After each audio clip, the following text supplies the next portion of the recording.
He paid silver coins for the bride no one would touch, the woman they forced to hide her face under a filthy sack.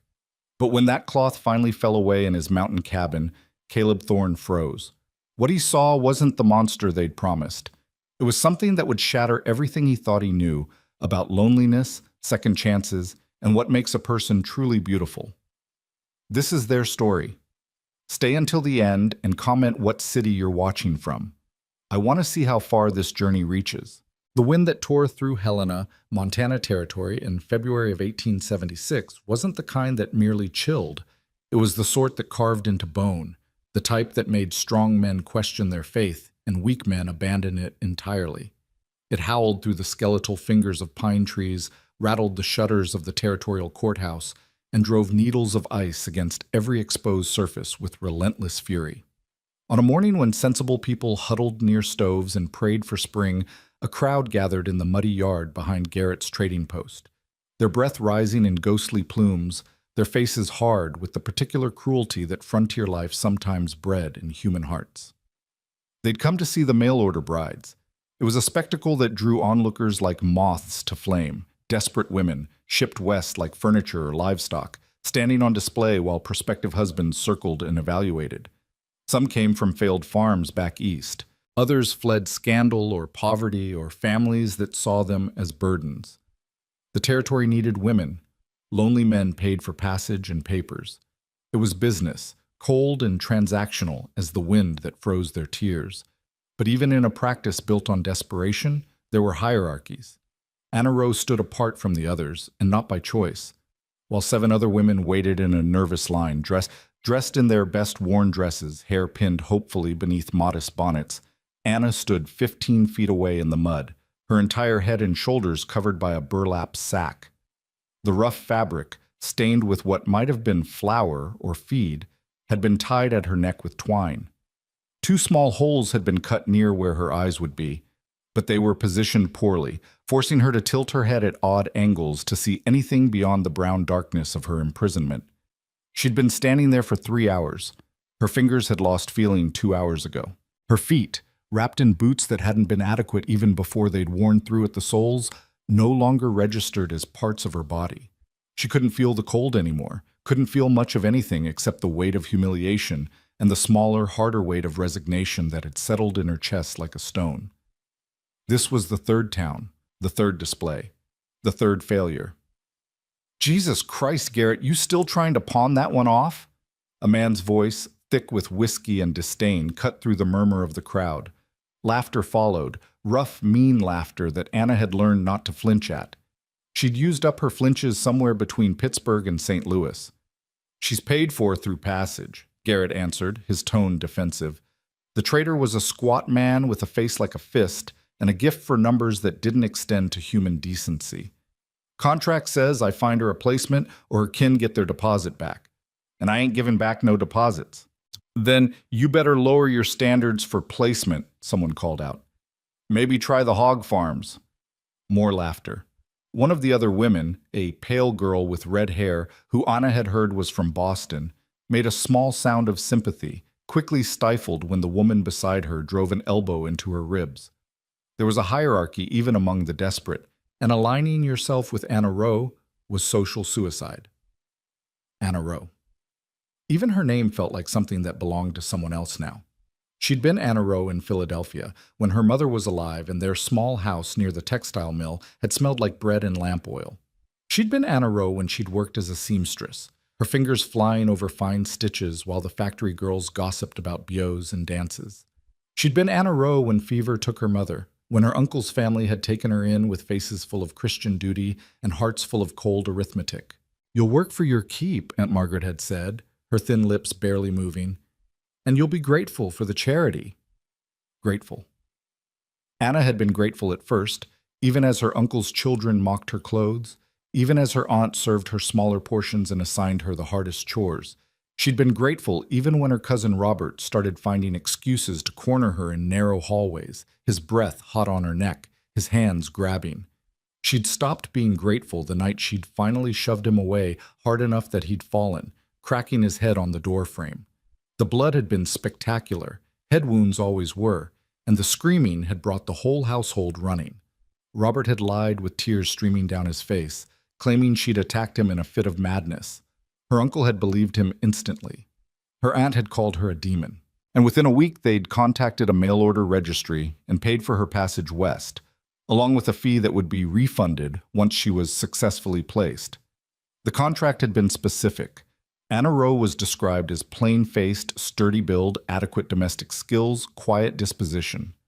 What it didn't say, but what her uncle had made clear to Garrett in a separate letter that Anna wasn't supposed to have seen but had, was that she was difficult, possibly unstable, and best kept under firm control. That letter was why she wore the sack. Protection, Garrett had explained in Kansas City, the first stop, standing too close and breathing stale tobacco into her face. Some girls, they got faces that help them find placements. You? Your face is going to hurt your chances, so we'll just keep it covered. Let your other qualities speak first. Her other qualities. Her ability to scrub floors and birth calves and survive on scraps. Her willingness to accept whatever man would take her, because the alternative was being sent back to Philadelphia in disgrace. Or worse, being left in some frontier town with no money and no prospects, and winter coming on like a hammer. So she'd put on the sack. And she'd stood in Kansas City while men looked at the other women and studiously ignored her. And then in Cheyenne, where a drunk had tried to pull the sack off just for a look, and Garrett had stopped him only because it might damage the merchandise. And now here, in Helena, where the wind was trying to freeze her to death, and the crowd was laying bets on whether anyone would take her even as a field hand. I got 50 cents says she's still here come spring thaw.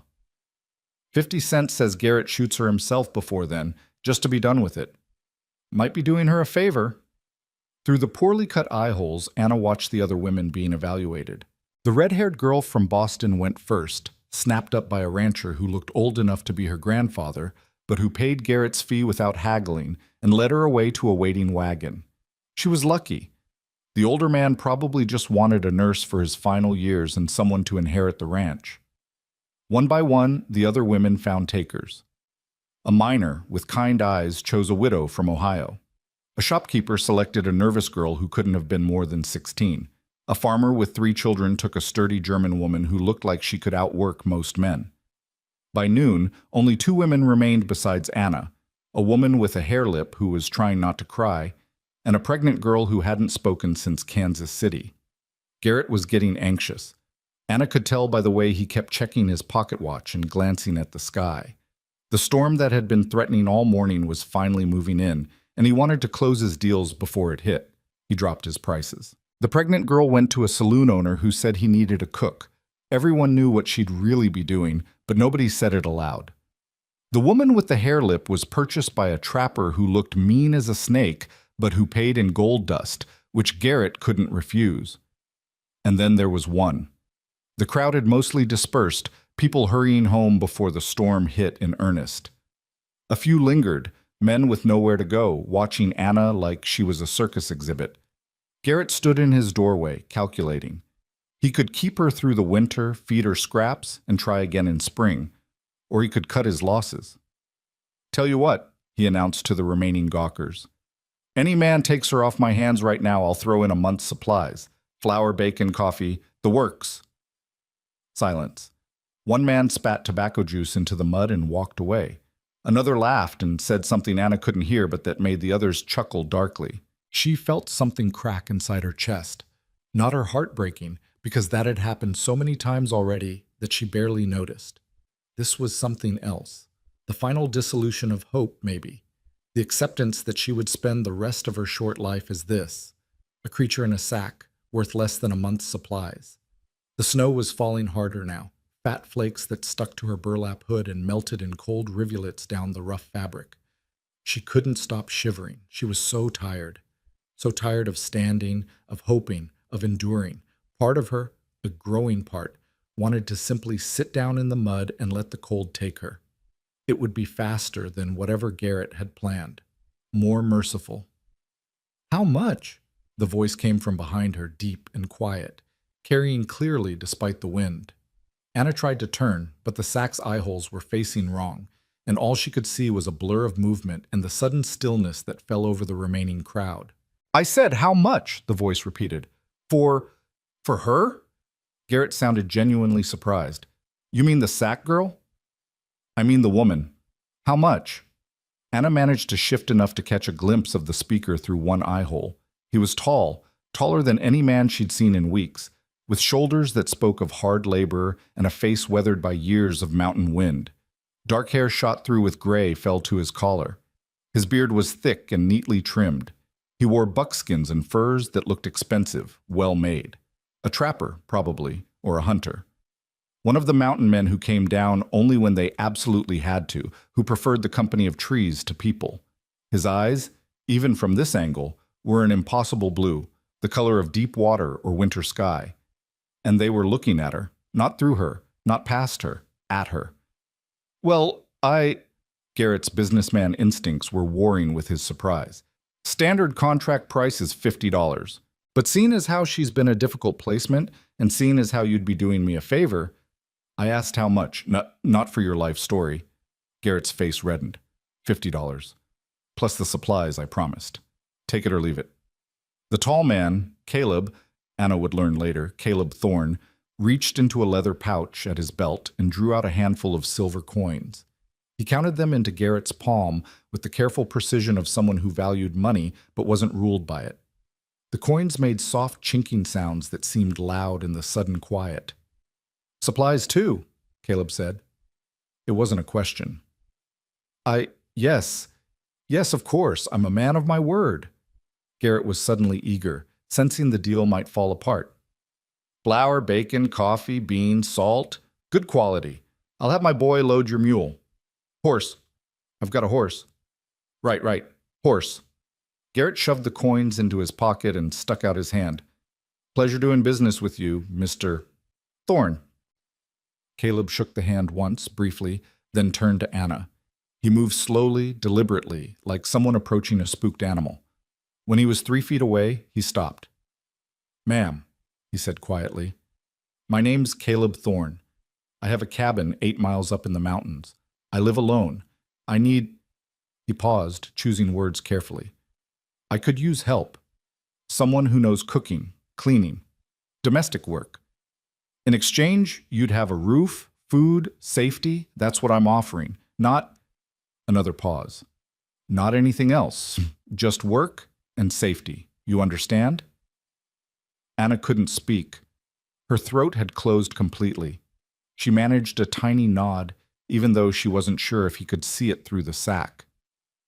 You can speak, Caleb said gently. If you want to refuse, now's the time. Once we leave here, we won't be back until spring. You'd be stuck with me through the winter. That's months. So if you'd rather take your chances here in town... No. The word burst out of her, muffled by burlap but vehement. No, I'll go. I'll work. I can work hard. I won't be trouble. Something flickered across Caleb's face. Sadness, maybe, or pity, but his voice remained steady. I don't doubt it, ma'am. Let's get you out of this weather. He turned to Garrett. The supplies. Now. While Garrett's boys scrambled to load a pack horse with the promised goods, Caleb untied a large dun gelding from the hitching post. The horse was magnificent, well-fed, well-groomed, its tack sturdy and expensive. This was not the horse of a poor man. Anna felt a small flutter of something that might have been hope, or might have just been desperate relief. Caleb swung into the saddle with practiced ease, then reached down toward her. Give me your hand, ma'am. Anna's fingers were so numb she barely felt them close around his wrist. His grip was warm and strong, and in one smooth motion he lifted her up behind him on the horse as if she weighed nothing. The world tilted and spun, and suddenly she was seated sideways behind the saddle, her legs dangling, the burlap sack making it hard to balance. Hold on to my coat, Caleb instructed, and don't worry about squeezing tight. I won't bite, and I won't judge. You fall off? You could break your neck.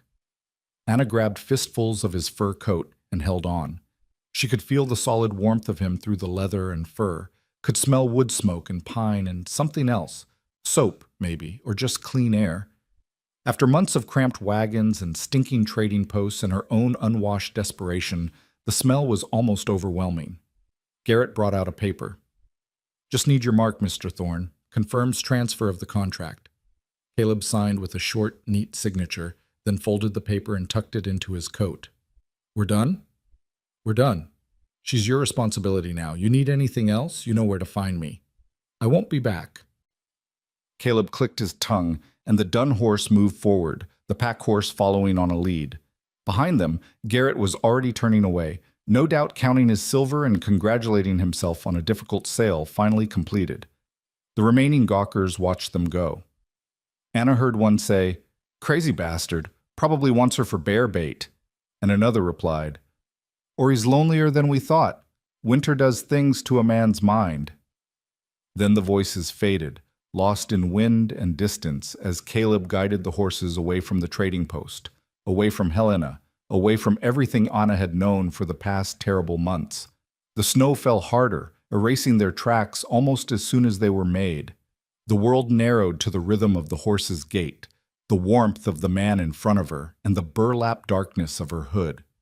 They rode in silence for what felt like hours, but was probably less. Anna's arms ached from holding on, but she didn't loosen her grip. The terrain grew steeper, the trees closer. She could sense them entering the mountains even though she couldn't see properly, could feel the air change and the wind patterns shift. The horse climbed steadily, never faltering, and behind them the pack horse followed with the supplies that had sweetened her sail. Finally, Caleb spoke. "We're off the main trail now.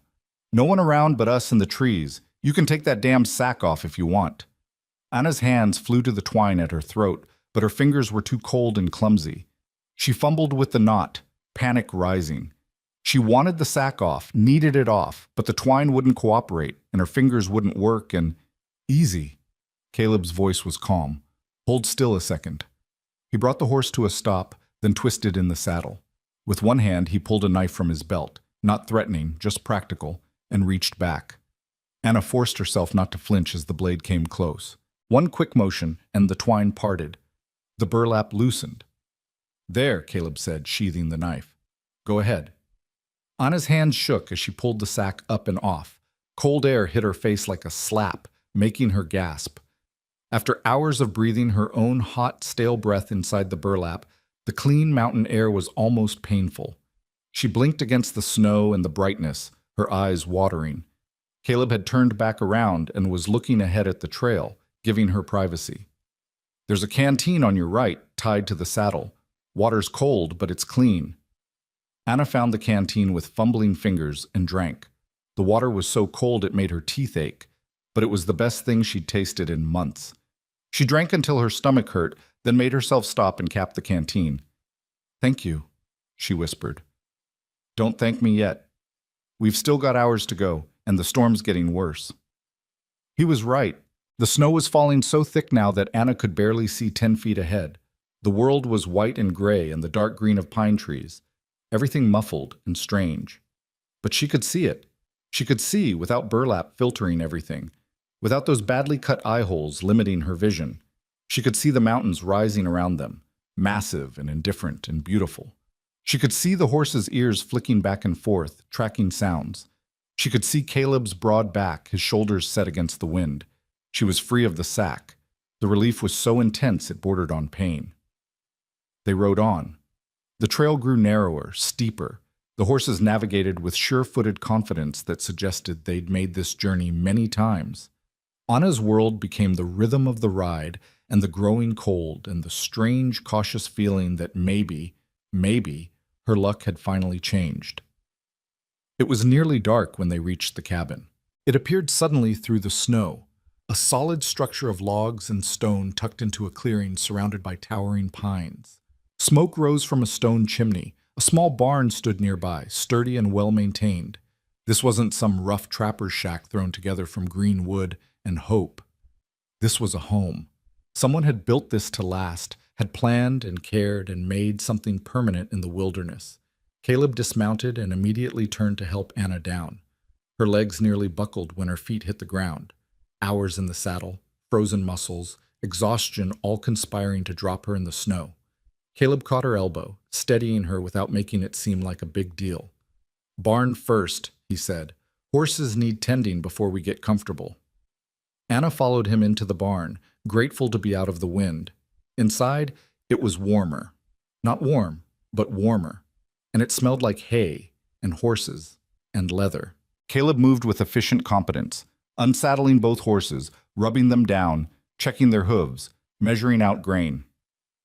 Anna watched, trying to help but mostly just staying out of the way. Her hands were still too cold to be useful. "You know horses?" Caleb asked as he worked. "A little. My uncle had a cart horse. I used to feed him sometimes." "These two are easy. The Dun's name is Smoke. Pack horse is Betty. They're good animals, smart. Treat them right and they'll take care of you." He showed her where the feed was stored, where the tack belonged, how he liked things organized. His instructions were clear and patient, never condescending. Anna memorized everything, desperate to prove she could be useful, that he hadn't wasted his money. When the horses were settled, Caleb led her to the cabin. He pushed open the door and warmth rolled out, glorious and immediate. A fire burned in a large stone fireplace, casting dancing shadows on log walls.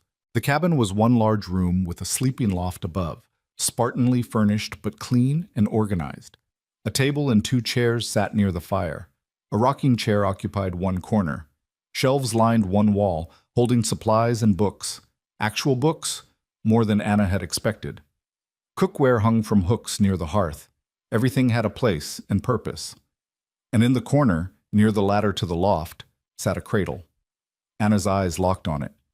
The cradle was beautiful, carefully crafted from smooth wood with carved details along the edges. A small quilt lay folded inside, the stitching precise and delicate. Someone had made that with love. Caleb saw her looking. His voice, when he spoke, was quiet and careful. "That was for my son, Luke. He's 3 now. Too big for the cradle, but I kept it. He's—" Caleb paused, and something painful moved across his face. "He's staying down in Helena with the Weavers, family friends, while he recovers from a fever. Had it bad last month. Nearly lost him. Doctor said he needs to stay warm and quiet for a few more weeks. Then I can bring him home." "I'm sorry," Anna said, the words inadequate but sincere. "Not your fault. Fever comes when it comes." Caleb moved to add wood to the fire. "Point is, I need help getting this place ready for a child again. Need cooking and cleaning and basic care. That's what I'm asking of you. Can you do that?" "Yes." Anna's voice was stronger now. "Yes, I can do that." "Good." Caleb gestured to the loft. "You'll sleep up there. There's a pallet, blankets. It's warm, heat rises. I'll sleep down here by the fire. There's a bolt on the inside of the loft door. Use it if you want. I won't bother you, but I understand if you need to feel safe." The casual way he said it, the acknowledgement that she might not trust him, that she had reason to be afraid, it made Anna's throat tight. She nodded, not trusting her voice. "First things first," Caleb said, all business now. "You need to get warm and eat something. Sit by the fire. I'll make coffee and heat up some stew." "I can cook," Anna protested. "That's my job now, isn't it?" "You can cook tomorrow. Tonight, you need to thaw out before your fingers fall off." There was no arguing with that tone. Anna sat in the rocking chair, which was positioned perfectly to catch the heat from the fire. Caleb moved around the cabin with practiced efficiency, filling a kettle, setting it to boil, ladling stew from a pot that sat near the coals. The stew smelled like heaven, meat and vegetables and herbs, real food, not the thin gruel she'd been subsisting on. While the food heated, Caleb pulled out tin cups and plates. "You drink coffee?" "Yes." "Good. It's strong. Fair warning." The coffee was indeed strong, bitter and hot and perfect. Anna wrapped both hands around the tin cup and let the heat seep into her frozen fingers. Feeling came back in painful tingles and stabs. She didn't care. It hurt, but it meant she was alive, was warm, was safe. Caleb served the stew in silence, then sat at the table across from her with his own bowl. For a long moment, neither of them ate. Anna stared at the food, suddenly aware that this was real, that she was expected to eat at the same table as the man who'd bought her, that everything had changed in the space of a few hours. "Ma'am," Caleb said gently, "you need to eat. You're shaking." Anna's voice cracked. "I don't know your rules yet. Should I ask permission? Should I wait until you're done? I don't know how this works." Caleb set down his spoon. He looked at her directly, his blue eyes steady and serious. Listen to me carefully. There's no trick here, no test. You're not a slave or a servant or anything like that. You're a person who needed help, and I'm a person who needed help. That's all. You eat when you're hungry, you sleep when you're tired, you work because that's the agreement, but you're not property. You understand? Anna wanted to believe him. God, she wanted to believe him so badly. But months of being treated like cargo had taught her to trust nothing, to expect cruelty disguised as kindness. I saw your face, Caleb continued, his voice still gentle but firm. When I cut that sack off, I saw. You expected me to react, to flinch or curse or demand my money back. But I'm going to tell you something true, and I need you to hear it. Are you listening? Anna nodded, her heart hammering. You're not ugly. You're not a monster. You're a woman who's been treated badly and who's scared. That's all. And whatever anyone told you about your face, about your worth, they were wrong. You understand? They were wrong. Something broke inside Anna then. Not shattered, nothing violent or dramatic, just quietly cracked, like ice in spring thaw. Tears spilled down her cheeks before she could stop them, hot and fast and overwhelming. She tried to wipe them away, embarrassed, but they kept coming. Caleb didn't move, didn't try to comfort her or tell her to stop. He just sat there, giving her space to break down, his presence steady and undemanding. When the tears finally slowed, he pushed his handkerchief across the table. Thank you, Anna whispered, wiping her face. Eat your stew before it gets cold. They ate in silence after that, but it wasn't an uncomfortable silence. Anna was too hungry to do anything but focus on the food, which was rich and filling and exactly what her body needed. Caleb ate steadily, occasionally adding wood to the fire, checking the window where snow was piling against the glass. When they were done, he collected the dishes. I'll wash these. You go up to the loft and get some sleep. We'll talk more in the morning, figure out a routine. But for tonight, just rest. Anna climbed the ladder to the loft on shaking legs. The space was small but perfect. A pallet with thick blankets, a small trunk for storage, a tiny window that looked out on pine trees and darkness. The bolt Caleb had mentioned was there, solid and real. She stared at it for a long moment, then decided to leave it unbolted. If he'd wanted to hurt her, he'd had plenty of opportunities. And somehow, despite everything, she believed him when he said she was safe. She was asleep before her head fully settled into the pillow, exhausted beyond measure, warm for the first time in months. Downstairs, Caleb washed the dishes and banked the fire for the night. He looked up at the closed loft door and allowed himself one quiet sigh. Then he spread his bedroll near the hearth, checked that his rifle was loaded and within reach, not because of the woman sleeping above, but because mountain nights held their own dangers, and settled in for sleep. The storm howled outside, burying the world in white. But inside the cabin, two broken people had found unexpected shelter. And if neither of them knew quite what came next, at least they were warm. At least they were safe. At least they were home. Anna woke to the sound of an axe biting into wood, steady, rhythmic strikes that echoed through the pre-dawn stillness. For a moment, confusion swamped her. The ceiling above was rough-hewn logs, not the water-stained plaster of her uncle's attic. The air smelled like pine and wood smoke, not mildew and disappointment. Then memory crashed back. The trading post, the burlap sack, the tall man with impossible blue eyes who'd paid 50 silver coins and asked nothing in return except work. Caleb Thorne. His cabin. His mountains. She sat up quickly, panic fluttering in her chest. What time was it? Had she overslept? Was he angry? The light filtering through the small window was gray and thin. Early morning, but how early? She scrambled out of the blankets, wincing as her muscles protested. Yesterday's ride had left her stiff and sore in places she'd forgotten existed. The loft was cold despite Caleb's assurance that heat rose. Anna's breath misted in front of her face as she hastily braided her hair and tried to smooth the wrinkles from her dress. The same dress she'd worn for weeks, stained and worn, but the only one she had. Downstairs the cabin was empty, the fire burning low. Through the window she could see Caleb in the clearing, splitting logs with methodical precision. He'd already been at it long enough to build a substantial pile. Anna hurried to add wood to the fire, then looked around trying to orient herself. What did he expect her to do first? Start breakfast? Clean something? She moved toward the shelves where she'd seen supplies last night, her hands already reaching for flour and coffee, when the cabin door opened and Caleb stepped inside with an armload of split wood. "Morning," he said, his voice neutral. Snow dusted his shoulders and clung to his beard. "You didn't have to rush down. Sun's barely up." "I should have been up before you," Anna said quickly. "I'm sorry. I didn't mean to—" "Stop." Caleb set the wood down by the hearth and brushed snow from his coat. "I've been splitting wood since I was 12 years old. Don't need supervision or company for it. You slept because you needed to sleep, that's all." He moved past her to the water bucket, ladled some into a basin, and washed his hands with methodical care. Anna watched, uncertain, as he dried them on a cloth and then turned to face her properly.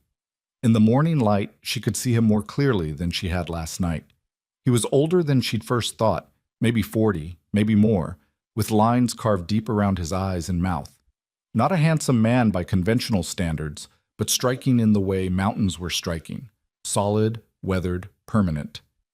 "You know how to make coffee?" he asked. "Yes?" "Good.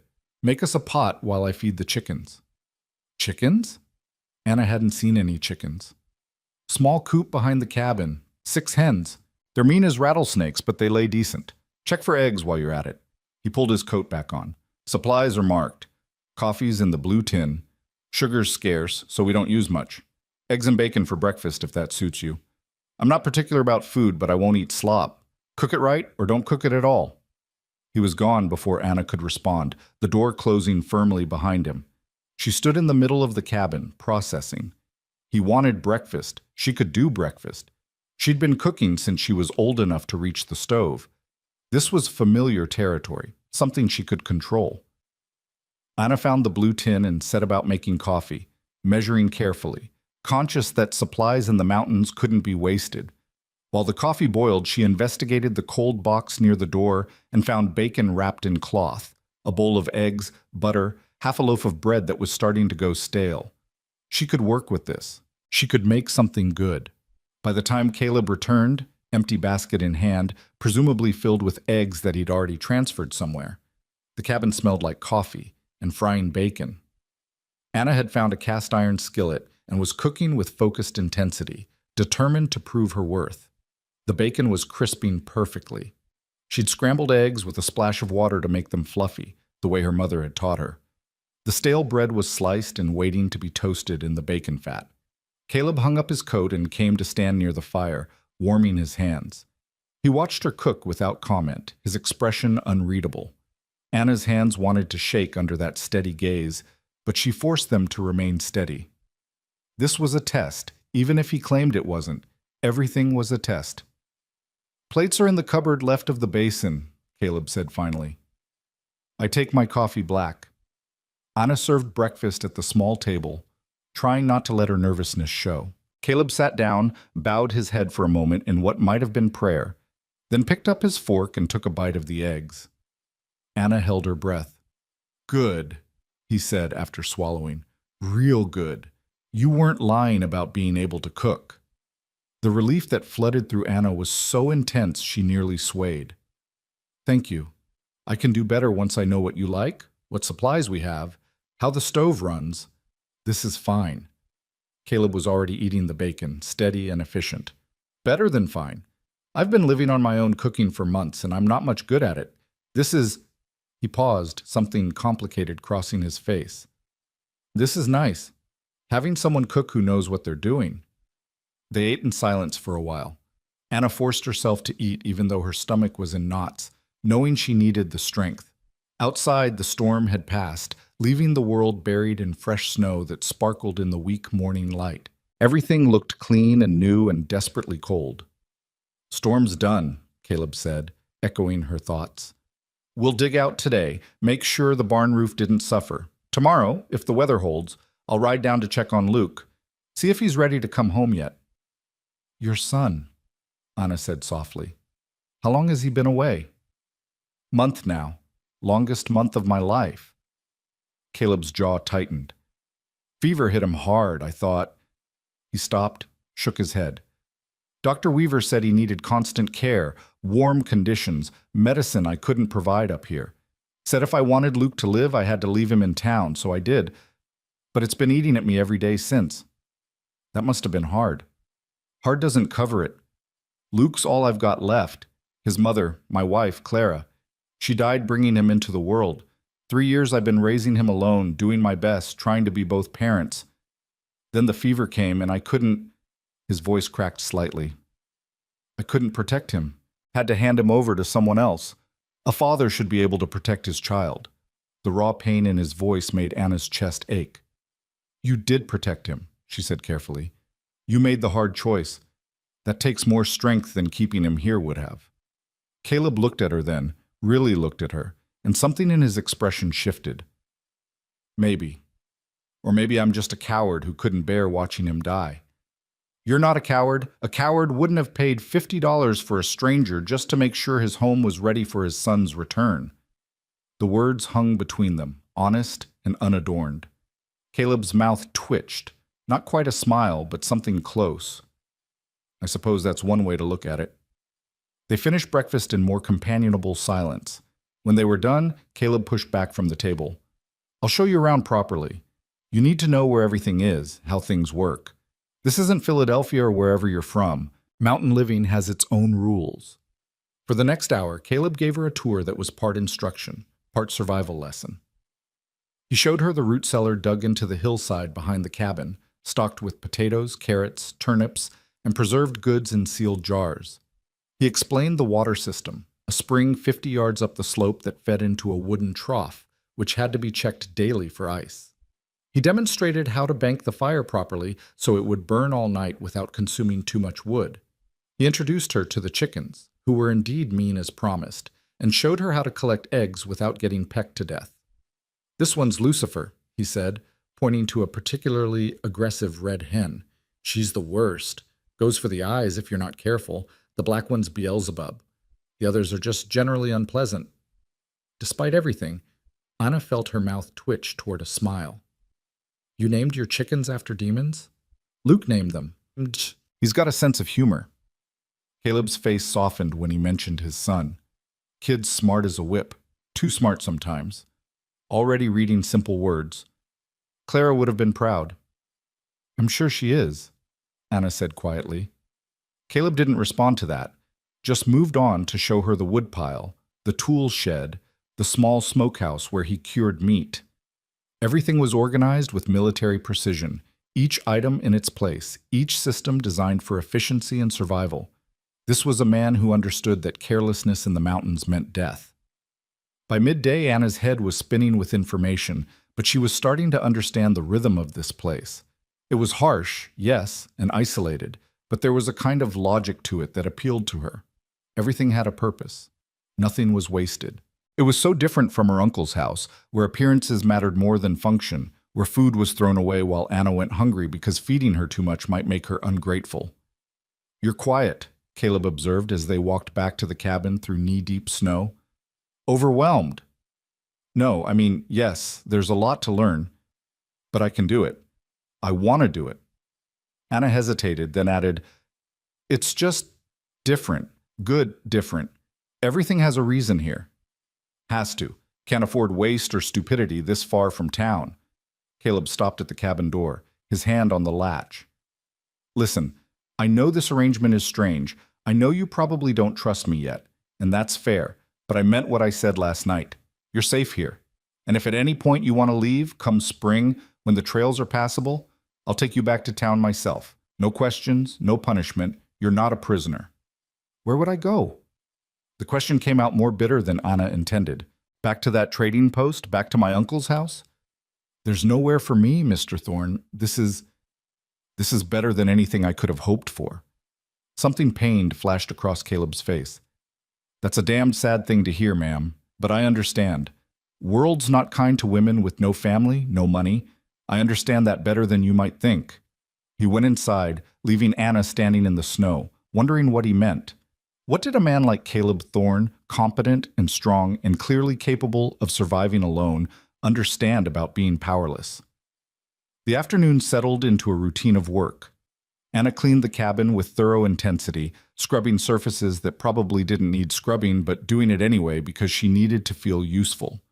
Caleb worked outside, shoveling paths between the buildings, checking the barn roof, maintaining the careful order of his mountain homestead. They moved around each other like dancers learning a new pattern, careful not to collide, not yet comfortable but not hostile either. For dinner, Anna made soup from salt pork and dried beans, stretching the supplies as far as she could while still making something substantial. She baked bread, real bread, not the hardtack she'd been eating for months, and the smell of it filled the cabin like a benediction. When Caleb came in and stopped dead in the doorway, just breathing in the scent with his eyes closed, Anna felt a fierce surge of satisfaction. "Been 2 years since I've smelled fresh bread in this cabin," he said quietly. "Clara used to bake every week. I tried to keep up the habit after she died, but I'm not good at it. Always comes out like rocks." "I can teach you," Anna offered. "If you want." "Maybe." Caleb washed up and sat down. "Or maybe I'll just enjoy having someone who knows what they're doing handle it." They ate dinner as the sun set behind the mountains, painting the snow in shades of pink and gold. Caleb talked a little about the mountains, about the game that lived in these woods, about the careful balance of predator and prey. Anna listened, fascinated despite herself. She'd never met anyone who spoke about nature with such respect, such understanding. "You really love it here," she said when he paused. "I do. It's hard, and it's lonely sometimes, but it's honest. Mountain doesn't lie to you, doesn't pretend to be something it's not. Does what it does, and you either adapt or die.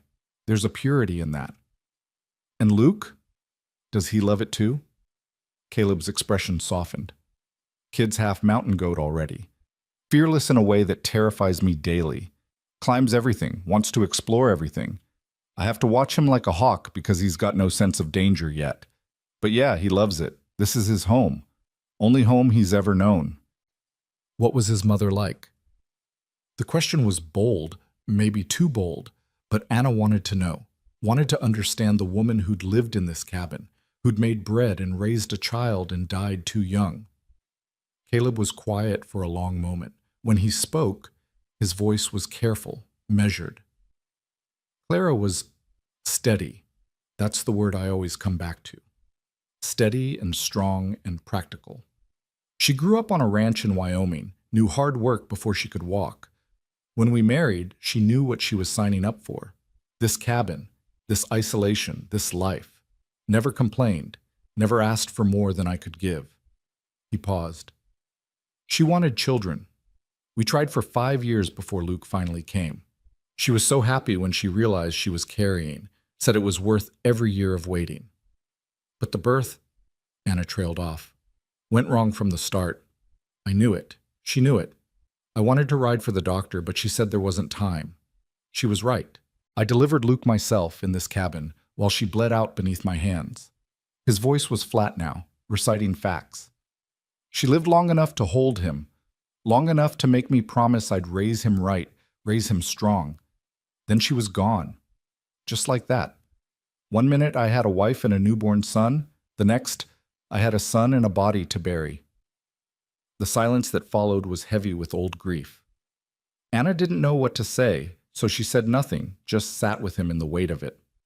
"I'm telling you this," Caleb continued, "because you should know. This cabin has death in its walls, Clara's death, and almost Luke's death a month ago.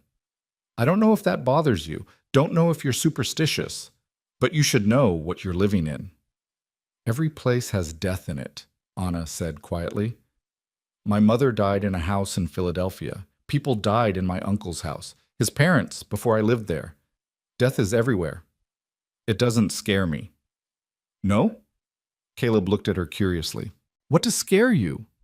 The question was so unexpected, so direct that Anna answered honestly before she could think better of it. "Being useless, being unwanted, being put back in that sack and told I'm not worth the space I take up." Something fierce flashed in Caleb's eyes. "Anyone puts a sack on you again, they answer to me, and I don't care if it's your bloodkin or the president himself." The vehemence in his voice startled her. "Why do you care? You don't know me." "I know enough. I know you've been treated like garbage when you're not. I know you cook good food and work hard and deserve better than what you've gotten. That's enough. Anna felt tears prick her eyes and blinked them back furiously. You're a strange man, Mr. Thorne. Caleb, if you're going to live in my house, you might as well call me by my name. He stood and collected the dishes. And you're not useless, in case you were wondering. Today was the first day in months this place felt like a home, instead of just a building I sleep in. He washed the dishes while Anna sat by the fire, her mind spinning. This man, this strange, gruff, unexpectedly kind man, was nothing like what she'd expected. Nothing like the monster her aunt had promised would claim her. Nothing like her uncle or her cousin or the men at the trading post who'd looked at her with contempt and disgust. Caleb Thorne looked at her like she was a person. It was such a simple thing, and yet it felt revolutionary.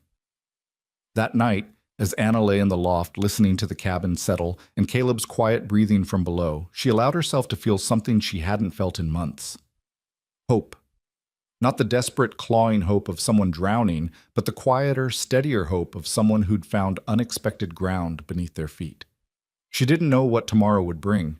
Didn't know if this arrangement would last, if Caleb would change his mind, if she would somehow ruin this fragile peace. But for tonight, she was warm. She was fed. She was safe. It was more than enough. Morning came cold and clear, the sky a hard blue that promised no mercy and no warmth. Anna was up before dawn this time, determined not to be caught sleeping while Caleb worked. She dressed in the dark and climbed down the ladder to find him already building up the fire, his movements quiet and practiced. "Morning," he said without turning around. "Sleep well?" "Yes, thank you." Anna moved to start breakfast. "You said you might ride down to check on Luke today?" "Planning on it. Weather's clear. Should make good time." He straightened, stretching his back. "I'll be gone most of the day. You all right being alone here?" "Of course." Anna tried to sound more confident than she felt. The idea of being alone in this isolated cabin was daunting, but she wasn't about to admit it. "I'll keep the fire going, take care of the animals, maybe do some mending." Caleb studied her for a moment, his blue eyes thoughtful. "There's a rifle above the door. You know how to shoot?" "No." "Then don't touch it unless a bear's breaking down the door, and even then you're better off hiding in the loft. Bears mostly leave people alone if you don't provoke them, but a wounded bear's a dangerous thing." He paused. "Actually, everything up here's dangerous if you don't respect it. The cold, the animals, the terrain. Don't go wandering off. Don't try to explore. Stay close to the cabin. Understand?" "I understand." "Good." He moved to get his coat. "I'll try to be back before dark, but if I'm not, don't panic. Could be the trail's worse than I thought, or Luke needs another day, or a dozen other things. You just keep the fire going and stay inside. If I'm not back by tomorrow noon, then you can start worrying." Anna nodded, ignoring the flutter of anxiety in her stomach. This was part of mountain living, she reminded herself. Self-reliance. Trust. The ability to be alone without falling apart. After a quick breakfast of oatmeal and coffee, Caleb saddled Smoke and prepared to leave. Anna walked him to the barn, watching as he secured his pack and checked his gear with methodical care. Every movement spoke of experience, of countless journeys made and survived. "One more thing," Caleb said, swinging into the saddle. "There's a box in the loft near the trunk. Claire's things, dresses mostly, and some other clothes. You're about her size, maybe a bit smaller. You should have something clean to wear, something warm. Help yourself to whatever fits." Before Anna could respond, before she could process the intimacy of that offer, the trust it implied, Caleb had clicked his tongue and Smoke was moving, carrying him away from the cabin and down the mountain trail. Anna stood in the snow and watched until he disappeared into the trees, then turned and walked back into the suddenly too quiet cabin.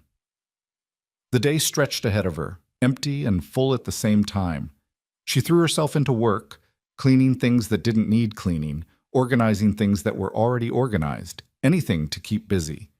The chickens got fed and watered, the fire got tended, the cabin got swept, and all the while Anna's eyes kept drifting to the ladder that led to the loft, to the box Caleb had mentioned, Clara's things. It felt like a violation somehow, to touch a dead woman's belongings. But Anna's dress was filthy and falling apart, and Caleb had given permission, more than permission he'd offered, Surely Clara would understand. Surely she wouldn't begrudge another woman a clean dress, especially when that woman was trying to care for her home and prepare for her son's return. Anna climbed the ladder and found the box easily, a cedar chest tucked against the wall, beautiful and well made. She lifted the lid carefully, and the smell of lavender rose up, along with something else. Cedar and wool and the faint, indefinable scent of another person's life. Inside were dresses, carefully folded and preserved. Simple, practical dresses in sturdy fabrics, brown wool, dark blue cotton, gray linen, a winter coat lined with rabbit fur, undergarments, stockings, a nightgown, and at the very bottom, wrapped in tissue paper, a dress of deep green that was finer than the others, with careful stitching and a lace collar. Clara's best dress, maybe. Her wedding dress or Sunday dress. Anna lifted out the brown wool dress and held it up. It would fit, she thought, maybe a little loose in the shoulders, maybe a little long, but it would fit. And it was clean. God, it was clean and whole and would be warm. She changed quickly, almost guiltily, folding her ruined dress and setting it aside. The wool felt strange against her skin, soft and expensive in a way she'd almost forgotten existed. When she descended the ladder and caught a glimpse of herself in the small mirror near the basin, she barely recognized the woman looking back. Clean dress, clean face, hair neatly braided. She looked almost respectable. The thought made her laugh, a short, sharp sound that echoed strangely in the empty cabin. Respectable. As if a dress could erase months of humiliation. As if fabric could change what she was. A woman no one wanted, bought for $50 and a month's supplies. But when she looked in the mirror again, she saw something else too. Not just the respectable dress, but the way she stood differently in it. Straighter, stronger. The way wearing something clean and whole made her feel less like cargo and more like a person. Maybe that was what Caleb had known. Maybe that was why he'd mentioned the box. The day passed slowly. Anna cooked, cleaned, mended holes in Caleb's shirts that she found in a basket near the hearth. She read from one of his books, a volume of poetry that surprised her with its tenderness. She watched the sun track across the sky and tried not to worry about the man who'd ridden down the mountain that morning. He'd be fine. He knew these mountains. He'd made this journey hundreds of times. But what if he wasn't fine? What if something happened? What would she do, alone in this cabin with winter closing in and no way to get help? Anna forced the thoughts away and focused on preparing dinner, venison stew, using meat from the cold box and vegetables from the root cellar. By the time the sun began to set, painting the snow in brilliant oranges and purples, the stew was ready and the cabin smelled like home. But Caleb didn't come. Anna ate alone, trying not to let worry consume her. He'd said he might be late. He'd said not to panic. She forced herself to clean up, to bank the fire properly, to go through the evening routine Caleb had taught her. Then she climbed to the loft and lay in the darkness, listening to the wind and the creaking of the cabin and the terrible silence of being alone. She didn't sleep. She lay awake for hours, every sound making her tense, wondering if it was Caleb returning or something worse, a bear, a mountain lion, bandits. Her imagination conjured 1,000 disasters.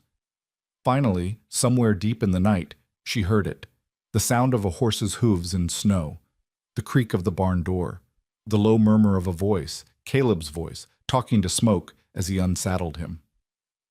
Anna nearly sobbed with relief. She heard him come into the cabin, heard him add wood to the fire and move around quietly, trying not to wake her. She almost called down to let him know she was awake, but something stopped her. Instead, she lay in the darkness and listened to him settle for the night. The sounds of another person in the house, suddenly the most comforting thing in the world. Tomorrow, she told herself. Tomorrow she'd ask about Luke, about the journey, about when the boy would come home. Tomorrow she'd prove herself even more useful, more valuable, more worth the $50 Caleb had spent. But tonight, she just let herself feel grateful. Grateful for the warm dress, for the safe cabin, for the man downstairs who'd ridden through the dark to come home. Grateful that she wasn't alone anymore, even if this was temporary, even if it couldn't last. For the first time since her mother died, Anna Rowe fell asleep feeling something close to peace. And downstairs, sitting by the fire he'd just rebuilt, Caleb Thorne stared into the flames and wondered what the hell he'd gotten himself into. The cabin had felt different the moment he'd walked in, warmer somehow, despite the banked fire. It smelled like cooking and cleaning and life. And when he'd seen the brown wool dress folded carefully over the rocking chair, Claire's dress, the one she'd worn most often, something had twisted in his chest. This strange, scared woman was wearing his dead wife's clothes, was sleeping in his cabin, was making it feel like home again after 3 years of just surviving. And Luke had asked about her, had wanted to know if the lady was nice, if she would like him, if she would stay. The boy was starving for a mother's care, for softness in a world that had been all hard edges since Clara died. Caleb had told him yes, had promised the lady was nice, that she would stay, at least through the winter. And Luke's face had lit up in a way Caleb hadn't seen since before the fever, so now he was committed. To this arrangement, to this woman, to whatever this was becoming. He'd brought her here for practical reasons. He needed help. She needed safety. Simple transaction. But nothing felt simple anymore. Nothing felt like just a transaction when he came home to the smell of cooking and saw light in the windows and knew someone was waiting. Not waiting for him exactly, just waiting. Being there. Existing in the same space. It was dangerous, this feeling. Dangerous to get used to it, because come spring she might leave. Probably would leave once she realized she had options, once she understood she didn't have to settle for a lonely mountain man and his cabin full of ghosts. But for now, for tonight, Caleb let himself enjoy the warmth, the full belly, the knowledge that tomorrow he'd wake to fresh coffee and conversation and something that almost felt like family. It was more than he'd had in years. It was more than he'd let himself hope for. And God help him, he wanted it to last. Morning arrived with Caleb already moving around downstairs, and Anna dressed quickly in another of Clara's dresses. This one a dark blue cotton that felt soft against her skin. When she climbed down the ladder, she found him packing supplies into a leather satchel, his movements purposeful and slightly hurried. "He's ready," Caleb said without preamble, not looking up from his work. "Luke, doctor says the fever's gone, lungs are clear. I can bring him home today." Anna's heart jumped, excitement mixed with sudden, sharp anxiety. A child. She'd be caring for an actual child, not just maintaining an empty cabin. That's wonderful. You must be so relieved. Relieved doesn't cover it. Caleb's hand stilled on the satchel strap, and when he looked at her, his eyes were bright with emotion he didn't try to hide. Felt like I was missing half my soul this past month, like I couldn't breathe right with him gone. He cleared his throat roughly. "I'll head out within the hour. Should be back by late afternoon if the weather holds." "What should I do? To prepare, I mean, for Luke." Anna twisted her hands together, suddenly aware of how little she knew about children. She'd helped mind her cousin's babies occasionally, but always under strict supervision, always with someone ready to criticize her every move. Caleb straightened, considering her with that steady, assessing gaze that made her feel both exposed and strangely safe. "Kid's been sick, so he'll be tired easy. Probably scared too. He's been away from home longer than ever before. He'll need patience, gentleness." He paused. "He'll also test you. Luke's got a mind of his own and a stubborn streak wide as the Missouri. Don't let him run over you, but don't break his spirit either. That make sense?" "I think so, yes." "Good." Caleb moved toward the door, then stopped and turned back. "Anna, Miss Rowe, I need you to understand something. Luke is everything to me. Everything. If I thought for 1 second you'd hurt him or neglect him or—" "I won't," Anna interrupted, her voice firm. "I swear to you, I won't. I know what it's like to be a child no one wants, no one protects. I would never—" her voice caught. "I would never do that to anyone, especially not to a child who's already lost his mother." Something in Caleb's face softened. "I believe you. Don't know why, but I do." He pulled on his coat. "Make something good for dinner. Something a kid would like. Luke's been living on broth and soft foods for weeks. He'll be hungry for real food." After he left, Anna stood in the center of the cabin and tried to calm her racing thoughts. A child. She'd be responsible for a child. The weight of it settled over her shoulders like a physical thing, heavy but not unwelcome. This was what she'd agreed to. This was the work Caleb had bought her for. Except it didn't feel like being bought anymore. It felt like being trusted. Anna threw herself into preparation with almost frantic energy. She cleaned the cabin again, paying special attention to the areas a small child might touch or explore. She checked the loft ladder to make sure it was secure. A 3-year-old could climb, might try to follow her up. She moved anything dangerous or breakable to higher shelves. She baked fresh bread and prepared a stew that would be ready when they returned, using dried apples from the root cellar to make a sweet compote she hoped Luke would like. The hours crawled by with agonizing slowness. Anna found herself checking the window constantly, watching the trail for any sign of movement. The chickens got fed twice because she forgot she'd already done it.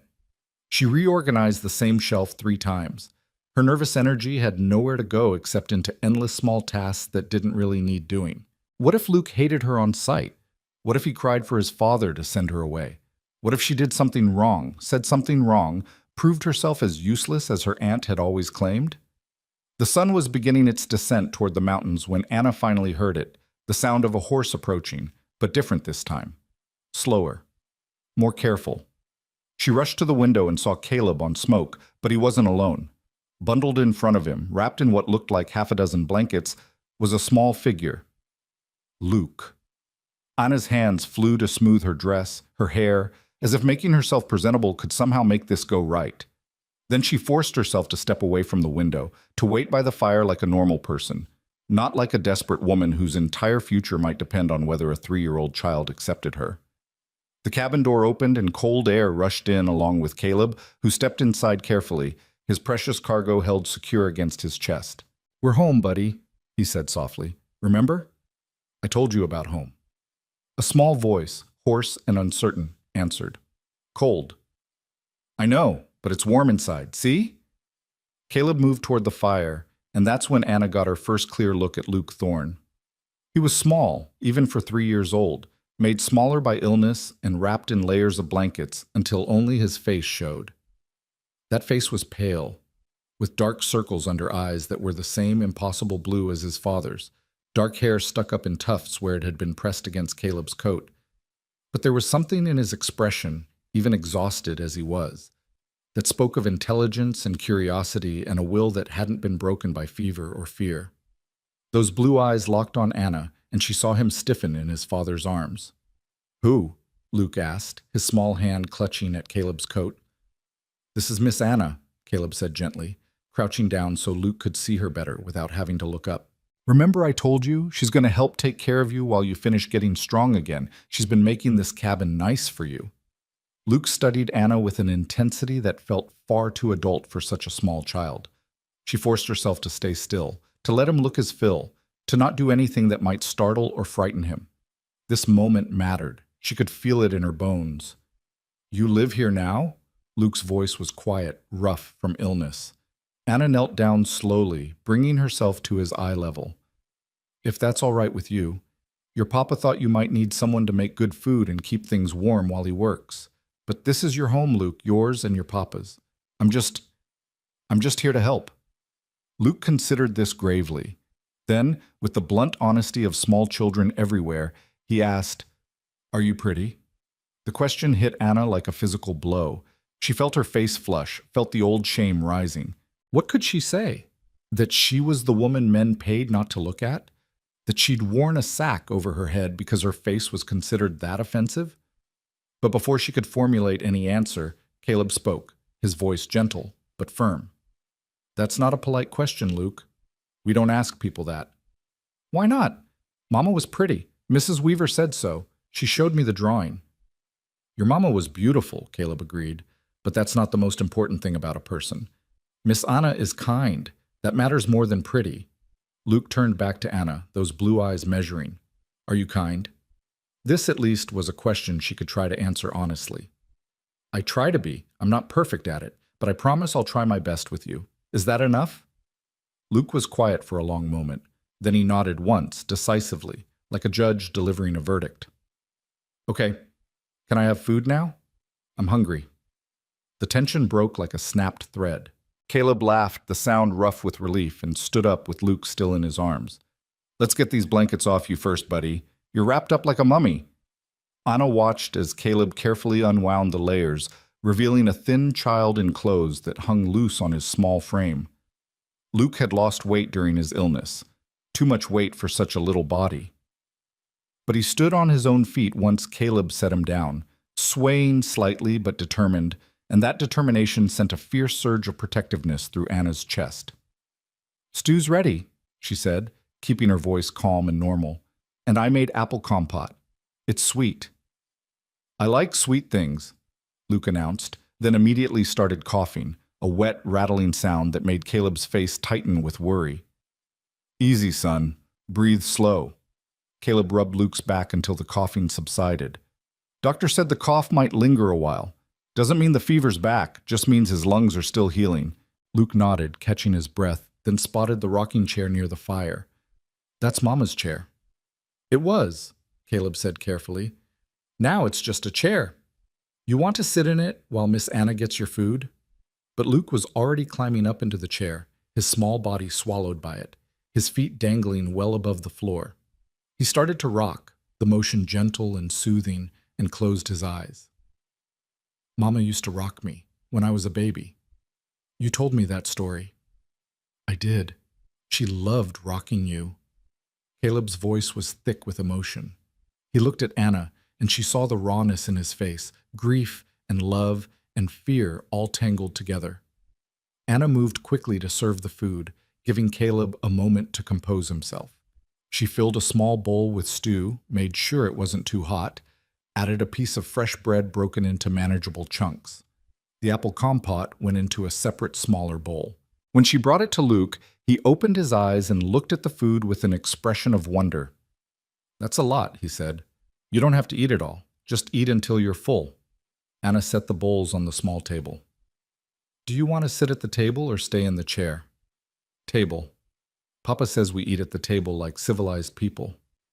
Luke climbed down from the rocking chair and went to the table, where Caleb was already pulling out a chair for him. The boy had to kneel on the chair to reach his food properly, but he managed it with the kind of determination that was clearly characteristic.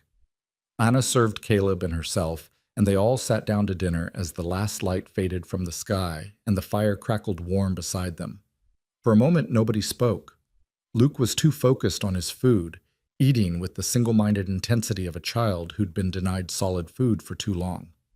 Caleb watched his son with naked relief on his face, and Anna felt something unfurl in her chest, something fragile and dangerous and almost like belonging. "This is real good, Miss Anna," Luke said suddenly, his mouth still half full of bread. "Better than Mrs. Weaver's." "Don't talk with your mouth full," Caleb corrected gently, but he was smiling. Luke swallowed dramatically. "Better than Mrs. Weaver's," he repeated. "She made everything mushy, said it was easier on sick tummies. But I'm not sick anymore." "You're getting better," Caleb corrected. "Still need to be careful. Still need to rest a lot." Luke's face scrunched up in displeasure. "Resting is boring." "Resting is how you stay alive long enough to do unboring things later." Caleb's tone was firm but warm. "Doctor's orders, remember? You promised you'd be good." "I'm being good right now. I'm eating vegetables." Luke pointed at a piece of carrot in his stew as if it were irrefutable evidence of his virtue. Anna found herself smiling despite her nerves. The boy was charming in that unconscious way children could be, saying exactly what he thought with no filter, no artifice. It was refreshing after months of dealing with adults who said one thing and meant another.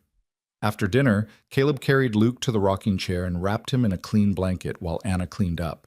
She could hear them talking quietly, Caleb's deep voice mixing with Luke's higher one, the words indistinct but the tone affectionate. When she glanced over, she saw Luke starting to nod off against his father's chest, his small fingers clutching Caleb's shirt. "Should I make up the cradle?" Anna asked quietly. Caleb shook his head. "Too small for him now. He'll sleep in the loft with me tonight, until he's steadier on his feet." He paused. "You all right taking the bedroll down here? Just for tonight?" "Of course." Anna would have slept on the floor without blankets if it meant Luke could be comfortable. "Whatever he needs." "Appreciate it. Appreciate Tuoka-san." Caleb stood carefully, cradling his sleeping son. "I'll get him settled, then come back down to help with. I can handle it. You stay with him." Anna shooed him toward the ladder. "I'll bank the fire and make sure everything's secure. You just take care of your boy." Caleb looked at her for a long moment, something unreadable moving behind his eyes. Thank you, he said quietly, for today, for making this easy for him, for... He stopped, shook his head. Just thank you. He climbed the ladder with Luke secure in his arms, moving with practiced ease despite the awkward angle. Anna heard the soft sounds of settling, of Caleb's low voice murmuring something to his son, and then quiet. She finished cleaning up, moving through the cabin as silently as she could. The bedroll Caleb had mentioned was stored in the trunk near the hearth, thick wool blankets and a pallet that would be comfortable enough. She spread it out near the fire, close enough for warmth, but not so close she'd risk burning in her sleep. The cabin was peaceful in a way she'd never experienced. Outside, the wind moved through the pines with a sound like breathing. Inside, the fire popped and settled. Above, a small child slept safely in his father's arms. And Anna, for the first time in longer than she could remember, felt like she had a purpose that went beyond mere survival. She was needed here. Luke needed her cooking, her care. Caleb needed her help managing the household and his son. It wasn't love, wasn't family in any real sense, but it was close enough to matter, close enough to make her want to fight to keep it. Anna lay down on the bedroll and pulled the blankets up, watching the firelight dance across the log walls. Tomorrow would bring new challenges. Luke's recovery, establishing routines, figuring out how to navigate this strange new configuration of people sharing space. But tonight she could just rest in the knowledge that she'd passed some kind of test. Luke hadn't rejected her. Caleb hadn't regretted bringing her here. It was enough. She drifted towards sleep, listening to the comfortable sounds of the cabin, fire, wind, the slight creak of the loft as someone shifted position. Safe sounds. Home sounds. The next week settled into a rhythm that was sometimes smooth and sometimes chaotic, but always purposeful. Luke's presence transformed the cabin from a quiet, orderly space into something louder and messier and infinitely more alive. He was everywhere at once, it seemed, climbing, exploring, asking endless questions about everything he saw. Why is snow white? Why do chickens have feathers? Why can't I go outside without my coat? Why is the sky blue? Why do you talk different than Papa? Anna answered what she could and directed him to his father for the rest. She learned quickly that Luke was clever and curious and utterly without fear, which made him dangerous to himself in about 17 different ways. He tried to climb the ladder to the loft and fell off, earning a bruise and a stern lecture from Caleb. He attempted to pet Lucifer the demon chicken and nearly lost a finger. He decided to help with cooking and knocked over a pot of soup that thankfully had cooled enough not to scald him. Through it all, Anna found herself falling halfway in love with the impossible child. His resilience amazed her, barely a month removed from nearly dying, and he threw himself at life with complete commitment. His joy was infectious. His laughter, when it came, was the purest sound she'd ever heard. And watching Caleb with Luke revealed depths to the man she was only beginning to understand. Caleb was patient in a way that seemed almost supernatural, explaining things carefully, setting boundaries firmly but kindly, never raising his voice even when Luke pushed every limit he could find. The love between them was palpable, a force that filled the cabin and made Anna's chest ache with something that might have been envy or longing or simply recognition of what family could be. "You're good with him," Caleb said one evening after Luke had finally fallen asleep. They were sitting by the fire, Anna mending and Caleb cleaning his rifle, the domestic scene almost painfully normal. "He makes it easy. He's a wonderful child. He's a handful is what he is." But Caleb was smiling. "Wears me out completely. I don't know how Clara managed him as a baby. I could barely handle him with help." "Did you have help? After she died?" Caleb was quiet for a moment, his hands stilling on the rifle. "Some. Mrs. Weaver came up for the first few months, taught me the basics. How to change him, feed him, get him to sleep. But mostly it was just me and Luke figuring it out together." He resumed cleaning, his movements methodical. "Made a lot of mistakes. Still do. But he's alive and mostly happy, so I figure I haven't completely failed." "You haven't failed at all. He adores you." "Feelings mutual." Caleb looked up at the loft where his son slept. "That month he was gone. I kept coming back here to an empty cabin, and it was like the fever had taken me too. Like I was dead and just hadn't realized it yet. Having him back, having the place full of noise and mess and life again." He trailed off, shook his head. Makes me realize how close I came to losing everything that matters. Anna set down her mending, choosing her words carefully. Can I ask you something? Can't promise I'll answer, but you can ask. Why did you really buy my contract? I don't mean the practical reasons, needing help with Luke. I mean the real reason. You could have hired someone from town, someone without a sack on their head, someone who wouldn't have been a risk. Caleb was silent for so long Anna thought he wouldn't answer. Then he set the rifle aside and leaned back in his chair, his eyes fixed on the fire. You want the truth?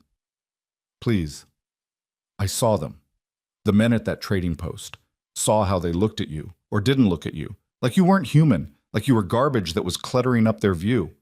His voice went hard. And I saw Garrett calculating how to cut his losses.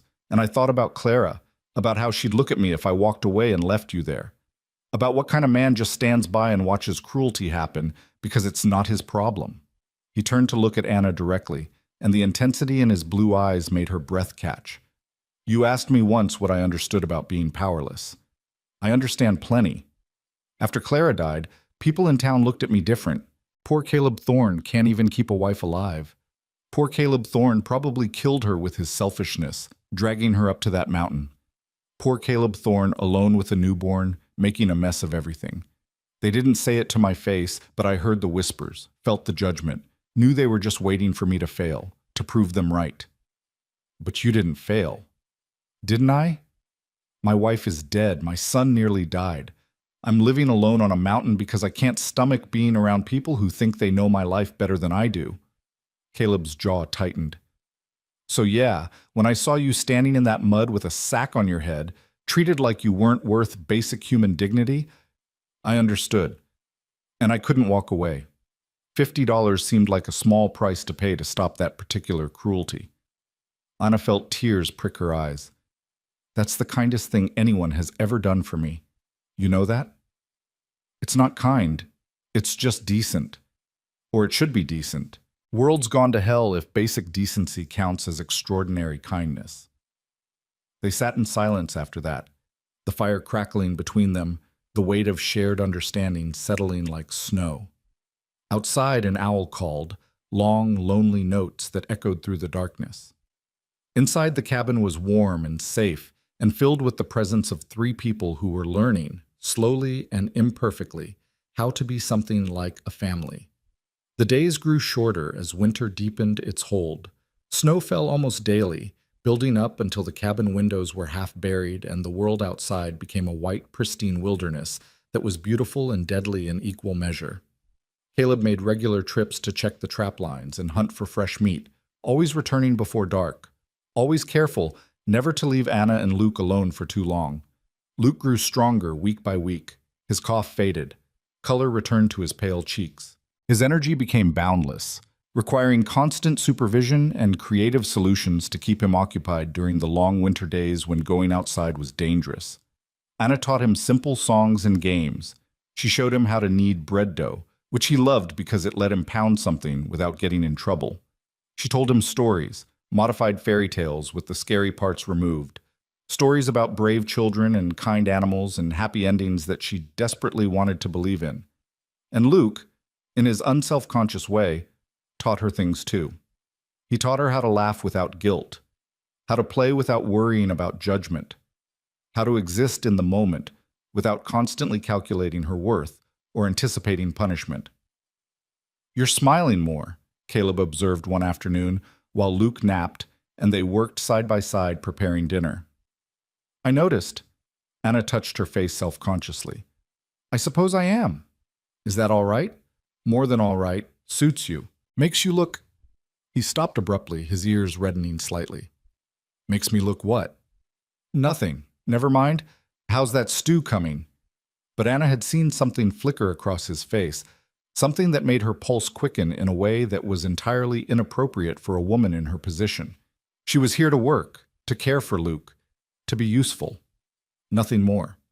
Getting ideas above her station would only lead to heartbreak. Still, she caught herself noticing things. The way Caleb's eyes crinkled when he smiled at his son. The strength in his hands when he chopped wood. The patience in his voice when he explained things. The way he always made sure she ate enough, stayed warm enough, had everything she needed. The way he looked at her sometimes when he thought she wasn't watching, like he was trying to figure out a complicated puzzle and wasn't sure if the pieces would fit. It was dangerous, this noticing, dangerous to let herself think it might mean something. But the heart, Anna was discovering, didn't always listen to practical warnings. One evening, as they sat by the fire after Luke had gone to sleep, Caleb spoke suddenly. Spring will come eventually. Few more months. Trails will be passable again. Anna's hand stilled on the sock she was darning. Yes, I suppose they will. When that happens, when you can leave safely, I want you to know you're not obligated to stay. I know I bought your contract, but I'm not going to hold you to it if you want out. You've more than earned your passage. You've been... He searched for words. You've been good for this place, for Luke, for me, if I'm being honest. But I don't want you to feel trapped. So come spring, if you want to go back to town, find a different situation, I'll take you myself. Make sure you're settled somewhere decent. That's my promise. The words should have been reassuring, should have felt like freedom. Instead, they landed like stones in Anna's chest. He was giving her permission to leave, which meant he'd been thinking about her leaving, which meant this, whatever this was, had an expiration date that he'd already marked on some internal calendar. Thank you, Anna managed, keeping her voice steady. That's generous. It's fair. You deserve fair. But Anna didn't want fair. She wanted... God, what did she want? To stay in this cabin forever? To keep playing house with a man and child who weren't hers? To pretend that wearing a dead woman's dresses and cooking in her kitchen made Anna anything other than hired help? I'll think about it, she said finally. When spring comes. I'll think about what I want to do. Caleb nodded, seemingly satisfied, and the conversation drifted to other things. But Anna lay awake that night in the loft, listening to Luke's soft breathing beside her and Caleb's deeper sounds from below, and wondered what she would do when the snow melted and the world opened up again. Would she leave? Could she leave? This cabin had become the first real home she'd had since her mother died. Luke had become the child she'd never thought she'd have. And Caleb had become something she didn't have words for yet. Something important, something necessary. But none of it was really hers. She was still just the woman who'd been bought for $50. Still just the servant wearing borrowed dresses. Still just temporary, no matter how permanent it felt in the darkness with snow falling outside and warmth seeping up from the fire below. Anna turned over, careful not to wake Luke, and tried to convince herself that when the time came, she'd be strong enough to do whatever needed doing. Whether that meant staying or leaving, she'd find the courage. She had to. Because the alternative, breaking apart in this cabin that had taught her what safety felt like, was too terrible to contemplate. The thought of leaving haunted Anna through the following weeks like a ghost she couldn't exorcise. She'd catch herself in the middle of ordinary tasks, kneading bread, folding laundry, reading to Luke, and the question would rise unbidden. Could she really walk away from this? Each morning she woke to the sound of Caleb building up the fire. Each evening she sat across from him at dinner. Each night she climbed to the loft, knowing he was just below, and the answer became more complicated, more tangled with feelings she had no right to harbor. Winter deepened its grip on the mountains with a ferocity that made the previous weeks seem mild by comparison. Snow fell in sheets that turned the world white and formless.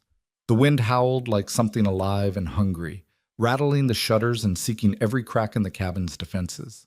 On the worst days, Caleb wouldn't risk going outside except to reach the barn, and even that short distance required ropes tied between buildings so he wouldn't lose his way in the blinding white. "This is a bad one," he said one morning, staring out at weather so thick he couldn't see the pine trees 20 feet away. "Might be stuck inside for days. You all right with that?" "I'll manage," Anna said, though the thought of being trapped in close quarters with Caleb and Luke for days on end sent her emotions spiraling in directions she didn't want to examine. "We have supplies?" "Plenty. That's not what worries me." Caleb glanced toward the loft where Luke was still sleeping. "He's going to go stir-crazy by day 2. 3-year-olds aren't meant to be cooped up." Caleb was right. By the afternoon of the first day, Luke had exhausted every toy and game and story, and had progressed to climbing the furniture and inventing increasingly dangerous activities that required constant intervention. By the second day, he was whining. By the third, he was having full-scale tantrums that left everyone frayed and exhausted. "I want to go outside," Luke screamed, his face red and tear-streaked. "I hate inside. Inside is stupid." "Luke," Caleb's voice was firm but strained. "We've talked about this. The storm's too dangerous. You go out there, you freeze. You understand? You die." "I don't care. I want out." Anna watched Caleb close his eyes and take a slow breath, clearly counting to 10 in his head. She'd seen him patient with Luke through 100 different challenges, but this storm was testing limits for all of them. The cabin felt smaller each hour, the walls pressing in, the constant proximity wearing on nerves that had no escape route. "Luke," Anna said quietly, kneeling down to his level, "I know you're angry, but yelling at your papa won't change the weather. The storm doesn't care if you're mad." "I'm not mad at Papa. I'm mad at the stupid storm." Luke's voice cracked, and suddenly he was crying for real, not the angry tears of a tantrum, but the hopeless tears of a child who'd reached the end of his endurance. "I just want to play outside. I just want to run. Why can't I run?" Anna pulled him into her arms, half expecting him to push her away, but instead he collapsed against her, sobbing. She held him while he cried out his frustration and fear and the simple exhaustion of being 3 years old in an adult situation. Over his head, she met Caleb's eyes and saw her own weariness reflected back. "We need to tire him out," Caleb said finally. "Physically. He's got energy and nowhere to put it." "In here? How?" Caleb looked around the cabin, calculating. Then his face cleared. "Luke, you want to have a race?" Luke pulled back from Anna, wiping his nose on his sleeve. "What kind of race?" "The kind where you run from that wall to this wall as many times as you can before I count to 100. Think you can do it?" Luke's eyes lit up with the challenge. "I can do 1,000,000 times. Prove it. Ready? Go." Luke took off running, his small feet pounding across the wooden floor. Caleb started counting slowly while Anna moved the furniture to create a clear path. Luke ran back and forth, while Caleb counted and Anna cheered him on. When Caleb reached 100, Luke had made it across 23 times and was breathing hard but grinning. "My turn," Caleb said. "You count for me, buddy. Can you count to 100? "I can count to 50, Luke said proudly. "Maybe 60. "That's good enough. Count as high as you can. Miss Anna, you keep track of how many times I cross." What followed was possibly the most absurd hour Anna had ever witnessed. Caleb, a grown man of over 200 pounds, ran back and forth across the cabin while his son counted haltingly, and Anna tried not to laugh at the sheer ridiculousness of it. But it worked. By the time Caleb finished, 31 crossings and Luke's very slow count to 57, both father and son were exhausted and happy. "Your turn, Miss Anna," Luke announced. "You have to race too." "Oh, I don't think—" "Please?" Luke's eyes were wide and hopeful, all traces of his earlier misery gone. "Please race? I'll count real good for you." Anna looked at Caleb, who was grinning in a way she'd never seen, slightly breathless and completely unself-conscious. "You heard the boy. Your turn." So Anna found herself hitching up Clara's blue dress and running back and forth across the cabin floor while Luke counted and Caleb called encouragement. And somewhere in the middle of it, she started laughing, really laughing, the kind that came from deep in the belly and couldn't be stopped. She couldn't remember the last time she'd laughed like that. Couldn't remember the last time she'd done something purely for joy, with no purpose except the doing of it. When Luke's counting dissolved into giggles and Anna collapsed on the floor, completely winded, Caleb sat down beside her and they both just breathed, grinning like fools while Luke danced around them celebrating his successful counting. "That was the stupidest thing I've ever done," Anna gasped. "Probably the stupidest thing I've done today," Caleb agreed. "But it worked. Look at him." Luke's energy was finally draining. The combination of crying, counting, and excitement had used up his reserves. Within an hour, he was asleep in the rocking chair, curled up like a cat, his face peaceful. "Thank God," Caleb muttered, slumping in his chair by the fire. "I love that kid more than life itself, but 3 days trapped inside with him is aging me about 10 years. He's just being a child, a healthy child, which is what you wanted." Anna was making tea, something to warm them both after the exertion. "You're doing well with him, Caleb. Better than well." Some days I'm not so sure. Some days I feel like I'm barely keeping my head above water. He accepted the tea she offered with a grateful nod. Makes me wonder what Clara would think. If she'd be proud or disappointed. She'd be proud. How could she not be? You kept him alive. You kept him loved. That's everything. Caleb was quiet for a moment, staring into his tea. When he spoke, his voice was careful, measured. Can I ask you something? And you can tell me it's none of my business if you want. All right. That sack they made you wear. How long? Anna's hands tightened on her own cup. She should have known this question would come eventually. 3 towns? 3 weeks, maybe? Time kind of blurred together. And before that? Before the mail order business? Before that, I lived with my uncle's family in Philadelphia, after my mother died. Anna forced herself to keep her voice steady, factual. They took me in out of Christian duty and reminded me of that fact daily. I worked for my keep. I was grateful for what I got. Except my cousin Robert decided he was entitled to more than just my labor, and when I finally fought him off hard enough to leave a mark, they blamed me for it, called me unstable, dangerous. Said I needed a firm hand, so they shipped me west with instructions to Garrett about keeping me under control. Jesus Christ, Caleb's voice was low and furious. Your own family. Not really family, not in any way that mattered. They were related by blood, but that's all. Anna set down her tea before her shaking hands could spill it. The sack was Garrett's idea. Said my face would hurt my chances, that men wanted pretty wives, or at least plain ones. Said I was neither. Said the only way I'd get placed was if they couldn't see me until after the contract was signed. That's the biggest load of horse shit I've ever heard. Anna looked up, startled by the vehemence in his voice. Caleb was staring at her with an intensity that made her breath catch. Your face didn't hurt anything, he continued, each word deliberate. You're not ugly. Never were. And any man who thought so is a fool and a coward. You understand me? Caleb, no, listen, I need to say this because I don't think anyone said it to you properly. He leaned forward, his blue eyes locked on hers. When I cut that sack off and saw you for the first time, you want to know what I thought? Anna shook her head mutely, afraid to hear the answer, afraid not to hear it. I thought you looked scared and tired, and like you'd been through hell and somehow survived it. I thought you had the eyes of someone who'd learned not to hope for much, and that was the saddest damn thing I'd seen in years. He paused. But I also thought you were pretty. Maybe not in some fancy city way, maybe not like women in paintings, but pretty like the mountains are pretty, real and strong and worth looking at. And I thought any man who couldn't see that wasn't worth the air he breathed. Anna's eyes were burning with tears she refused to shed. Why are you telling me this? Because in a few months, spring's coming, and you're going to have to decide if you stay or go. And I want you to make that decision based on what you actually want, not on what you think you deserve. You deserve good things, Anna. You deserve to be seen and valued. Whether that's here or somewhere else, you deserve better than what you've gotten so far. The words hung between them, heavy with meaning Anna was afraid to interpret.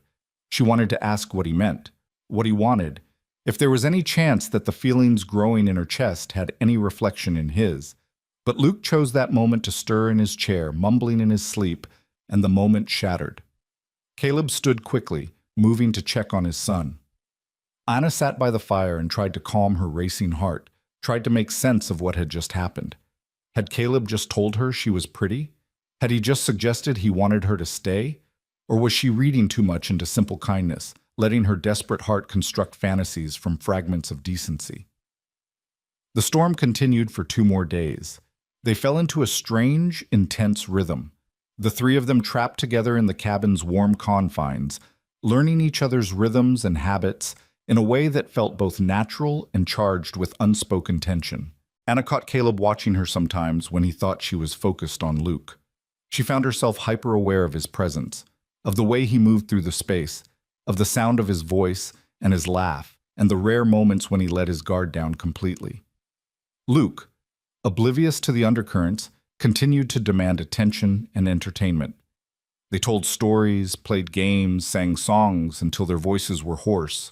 Caleb taught Luke to count higher, to recognize letters, to understand concepts that seemed advanced for 3 years old. Anna marveled at the patience he showed, the way he treated his son's questions with genuine respect rather than dismissal. On the 5th day, Anna woke to silence. Not the howling quiet of the storm, but actual silence. She climbed down from the loft to find Caleb already at the window, looking out. "Storm broke," he said without turning around. "Finally. World looks like it's made of glass out there." Anna joined him at the window and caught her breath. The storm had transformed everything. The snow had drifted into impossible shapes, smooth curves and sharp edges catching the morning light. Icicles hung from the cabin roof like crystal spears. The trees were weighted down with white, their branches creating intricate patterns against the blue sky. It was breathtakingly beautiful and clearly dangerous. That much snow meant days of digging out, of checking for damage, of working twice as hard just to maintain basic survival. "I need to check the barn, make sure nothing collapsed," Caleb said. "Clear paths, check the spring. Probably take most of the day. I'll keep Luke inside, keep him busy." "Good luck with that. Kid's going to want out the second he sees the sun." Caleb pulled on his heaviest coat, wound a scarf around his face. "But keep him in anyway. Snow's too deep, too unstable, too dangerous." He was right about Luke's reaction. The boy woke to sunshine and immediately started campaigning to go outside, to play in the snow, to build snow mountains and snow animals and snow everything. Anna distracted him with breakfast, with stories, with the promise that maybe, if the snow was safe and Papa said yes, they could go out later. It was enough to keep him occupied, but just barely. Through the window, Anna watched Caleb work. He moved with steady determination, shoveling paths, checking structures, hauling water, doing the 100 tasks that kept them alive in this beautiful, unforgiving place. She made hot food and kept it ready, knowing he'd come in eventually, frozen and exhausted and needing warmth. When he finally did come in, around midday, his face was red with cold and his eyes were troubled. "What's wrong?" Anna asked immediately, reading something in his expression that set off alarm bells. Caleb glanced at Luke, who was playing with wooden blocks by the fire, then spoke quietly. "Need to go to town tomorrow. Barn roof took damage. Nothing catastrophic, but it needs proper repairs before the next storm. Need lumber, nails, tar paper, things I don't have enough of stored." "How long will you be gone?" "Day and a half, maybe 2. Depends on conditions." He met her eyes steadily. "I don't like leaving you and Luke alone that long, but I don't have a choice. Roof goes, the horses suffer. Can't let that happen." Anna squared her shoulders, pushing down the flutter of anxiety in her stomach. "We'll be fine. I know the routines. I know how to keep the fire going, take care of Luke, handle the chickens. We'll manage. I know you will. You're capable as hell." Caleb's voice softened. "But I still don't like it. Too many things can go wrong. If Luke gets sick again, if something happens, nothing's going to happen. And if it does, I'll handle it. You've taught me well, Caleb. You have to trust that." Something flickered in his eyes at her use of his name. She'd been careful to call him Mr. Thorne around Luke, keeping some veneer of formality, even though it felt increasingly ridiculous. But this was important. He needed to hear that she was strong enough, capable enough, worthy of his trust. "I do trust you," he said finally. "With Luke. With everything. If I didn't, I couldn't leave. You know that, right?" The weight of those words settled over Anna like a blanket.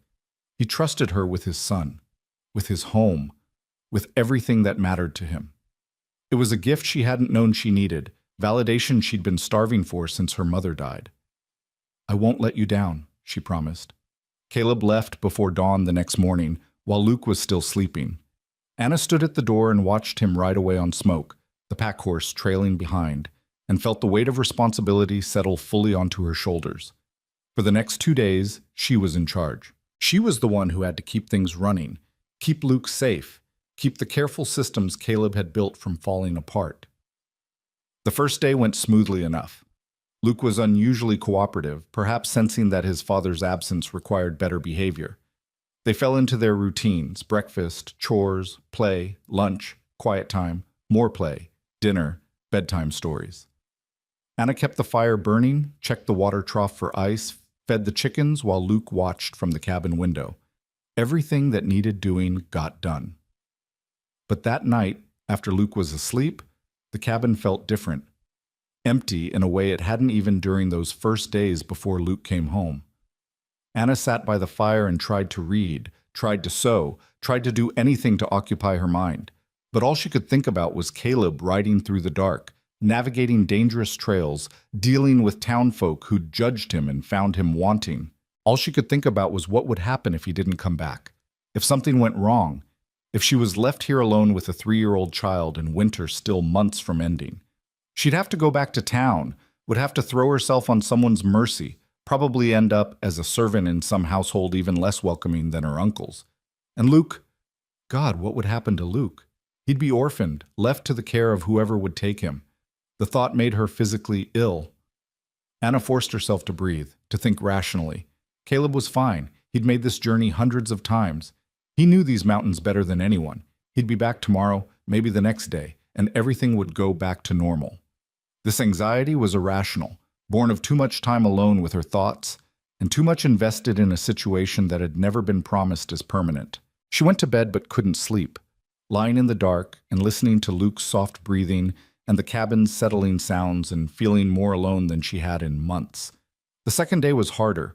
Luke was cranky, missing his father and taking it out on Anna in the way 3-year-olds did, resisting everything, arguing about nothing, pushing boundaries just to push them. By mid-afternoon, Anna's patience was wearing thin. When Luke threw his lunch on the floor because he'd decided he didn't like carrots he'd eaten happily the day before, something in her snapped. Luke Thorne, you pick that up right now. No, I don't want carrots. Carrots are yucky. They weren't yucky yesterday. Pick them up. Make me! Anna took a deep breath, counted to 5, and knelt down to his level. Luke, I know you miss your papa. I know you're upset, but throwing food on the floor doesn't bring him back faster. It just makes a mess. Now you can pick it up and we can have a nice afternoon, or you can pick it up and go sit in the corner for thinking time. Your choice. Luke's lip trembled. For a moment, Anna thought he'd cry. But then his small shoulders straightened and he bent down and carefully picked up every piece of carrot, placing them on his plate. When he was done, he looked up at her with eyes that were too old for his face. Is Papa coming back? The question hit Anna like a punch to the gut. Of course he is. He promised, didn't he? Your Papa always keeps his promises. Mama promised too. She said she'd always be here. But she's not.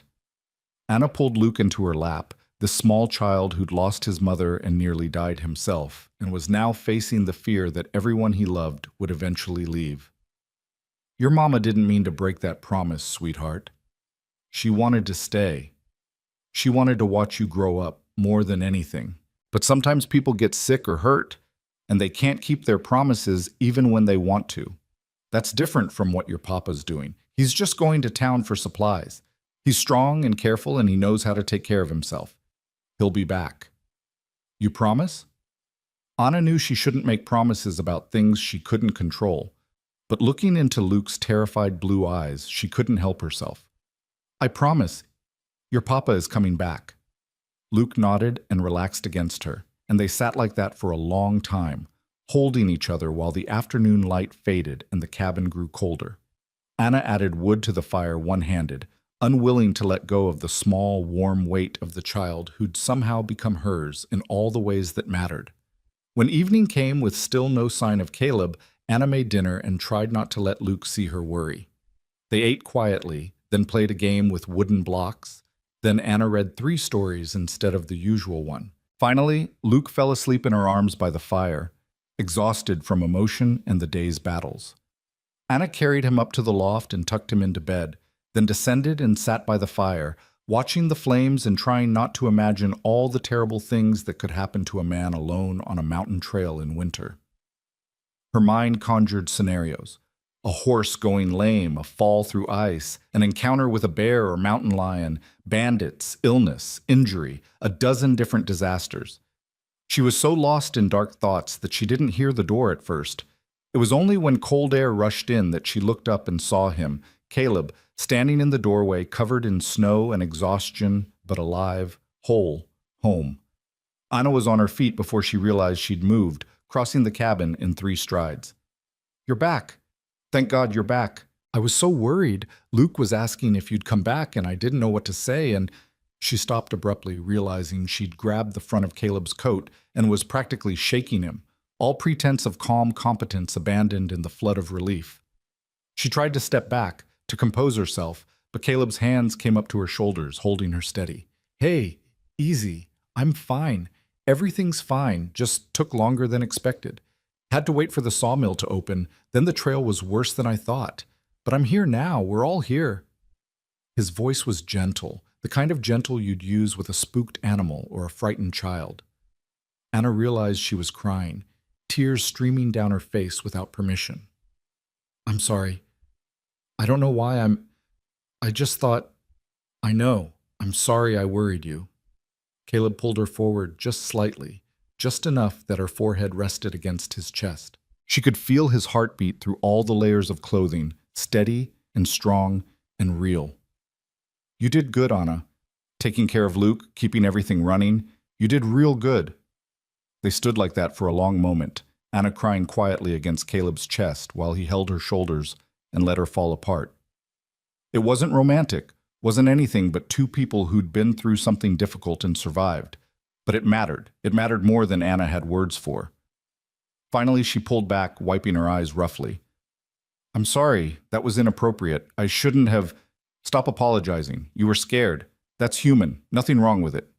Caleb shrugged out of his coat, hanging it by the door. Luke asleep? Yes. He was worried about you too. Asked if you were coming back. Something pained crossed Caleb's face. Poor kid. He's had too much loss already. Shouldn't have to worry about losing his father too. I told him you always keep your promises. Good. That's good. Caleb moved to the fire, warming his hands. I got everything I need for the barn. Should have it repaired in a few days. Also picked up some things in town, cloth for a dress for you if you want to make one, and candy for Luke, and coffee because we were running low. You didn't have to. I wanted to. You're part of this household now, Anna. You get to have things too. He looked at her directly, his blue eyes serious. And speaking of that, I need to tell you something while I was in town. Anna's heart started pounding. What? Ran into Garrett. He asked about you, how you were working out. I told him fine, more than fine. Then he said something about how the contract was for a year minimum, and after that we'd have to renegotiate terms if I wanted to extend. Caleb's jaw tightened. So I bought it outright.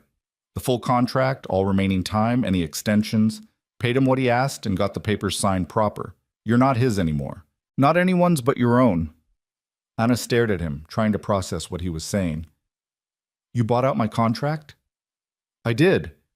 Because the thought of that bastard having any say in your life made me want to put my fist through a wall. And because I wanted you to know, when you decide about staying or leaving come spring, it's entirely your choice. No one owns you. No one has claims on you. You're free, Anna. Completely free. The words were everything she'd ever wanted to hear, and somehow the most terrifying thing imaginable. Because freedom meant choice, and choice meant risk. She could leave, could walk away come spring and start over somewhere new, owing nothing to anyone.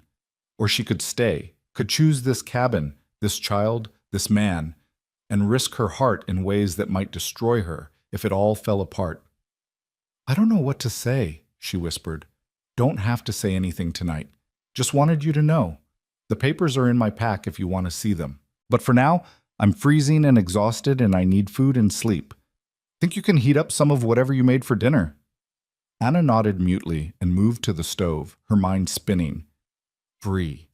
She was free. And Caleb had given her that freedom, had paid for it without asking anything in return. What kind of man did that?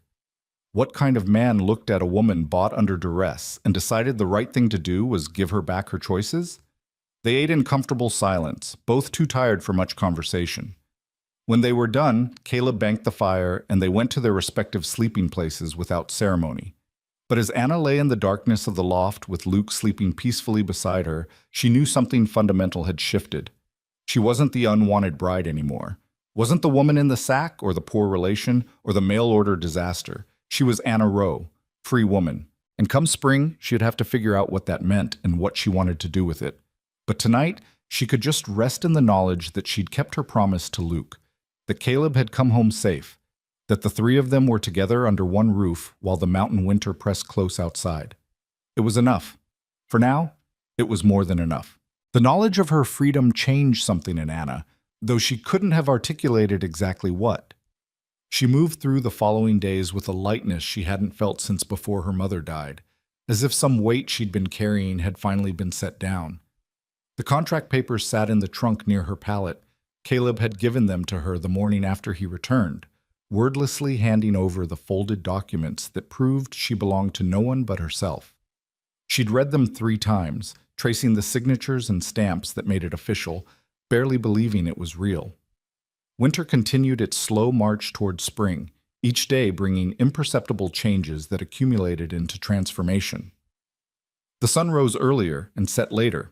The quality of light shifted from the flat white of deep winter to something richer, more golden. The snow, while still deep, developed a crust that could sometimes bear weight. And inside the cabin, the three of them settled into rhythms that felt less like an arrangement and more like a family. Luke continued to grow and thrive, his energy boundless now that the last traces of illness had faded. He followed Caleb everywhere when weather permitted, a small shadow learning to walk in his father's footsteps, literally, placing his little boots in the impressions Caleb's larger ones left in the snow. He helped with chores in the way 3-year-olds helped, which meant making everything take 3 times as long, but doing it with such earnest determination that neither adult had the heart to discourage him. And he'd taken to calling Anna Ma more often than not, the word slipping out naturally when he was excited or scared or just wanting attention. The first few times, Anna had gently corrected him, reminding him that she was Miss Anna, not his mother. But Caleb had stopped her one evening after Luke had gone to sleep. "Let him call you what feels right to him," Caleb had said quietly. "Clara would want him to have a mother's love, even if it's not from her, and you—" He'd paused, choosing words carefully. "You love him like he's yours. Anyone can see that. Why make him pretend otherwise?" So Anna had stopped correcting, and the word Ma had lodged itself into her heart like a burr, painful and precious all at once. She wasn't Luke's mother, would never be Clara, would never have carried him or birthed him or been the first person he'd loved. But she could be this, the woman who tucked him in at night, who kissed his scraped knees, who sang him songs and told him stories, and showed him every day that he was cherished. If that made her Ma in his eyes, who was she to deny him? The question of spring loomed larger as the weeks passed. Caleb had made good on his promise about the barn, spending several cold days on the roof, patching and reinforcing until it was solid enough to withstand whatever weather came next.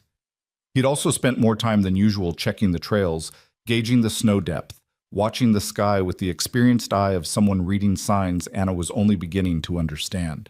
"Month? Maybe 6 weeks," he said one morning in mid-March, standing at the window with his coffee. "Then the passes will be clear enough for safe travel. Creek's already running higher. You can hear it if you listen. Snow's melting up high." Anna's hands stilled on the bread dough she was kneading. "That soon? Time moves whether we want it to or not." Caleb's voice was carefully neutral, giving nothing away. "You been thinking about what comes next?" She had been thinking about it, had been thinking about almost nothing else during the long nights when she couldn't sleep, lying in the dark and trying to imagine a future that made sense. Stay or go? Safety or possibility? The known quantity of this cabin and these people, or the unknown of a world that had never been particularly kind to women with no family and no resources? "Some," she admitted. "Haven't reached any conclusions yet." Caleb nodded, still not looking at her. "Well, you've got time. Few more weeks at least, no rush." But there was a tension in his shoulders that suggested otherwise, a tightness around his eyes that spoke of worry he wouldn't voice. Anna wanted to ask what he was thinking, what he wanted, whether her staying or leaving would matter to him beyond the practical considerations of losing household help. But Luke chose that moment to wake up and come tumbling down the ladder demanding breakfast and attention, and the moment passed. The days grew longer and warmer, though warmer was relative. It still froze hard every night, and snow still fell occasionally, but there was a softness in the air now, a promise of change. The chickens began laying more regularly. The horses grew restless in the barn, sensing the shift in seasons. And Caleb started talking about spring work, garden plots to prepare, fences to repair, all the maintenance that winter had postponed. "Lot to do once the ground thaws," he said one evening while they worked side by side preparing dinner. Luke was playing nearby, building increasingly elaborate structures with his wooden blocks. "More than I can manage alone, truth be told. Was thinking I might need to hire someone from town for a few weeks. Help with the heavy work." Anna kept her eyes on the carrots she was chopping. "That makes sense.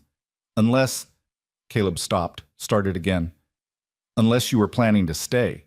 In which case, I could probably manage without hired help. But I don't want to assume, don't want to pressure you into anything."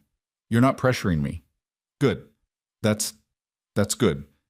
Caleb was quiet for a moment, then added softly, "But I'd like to know, Anna, one way or another.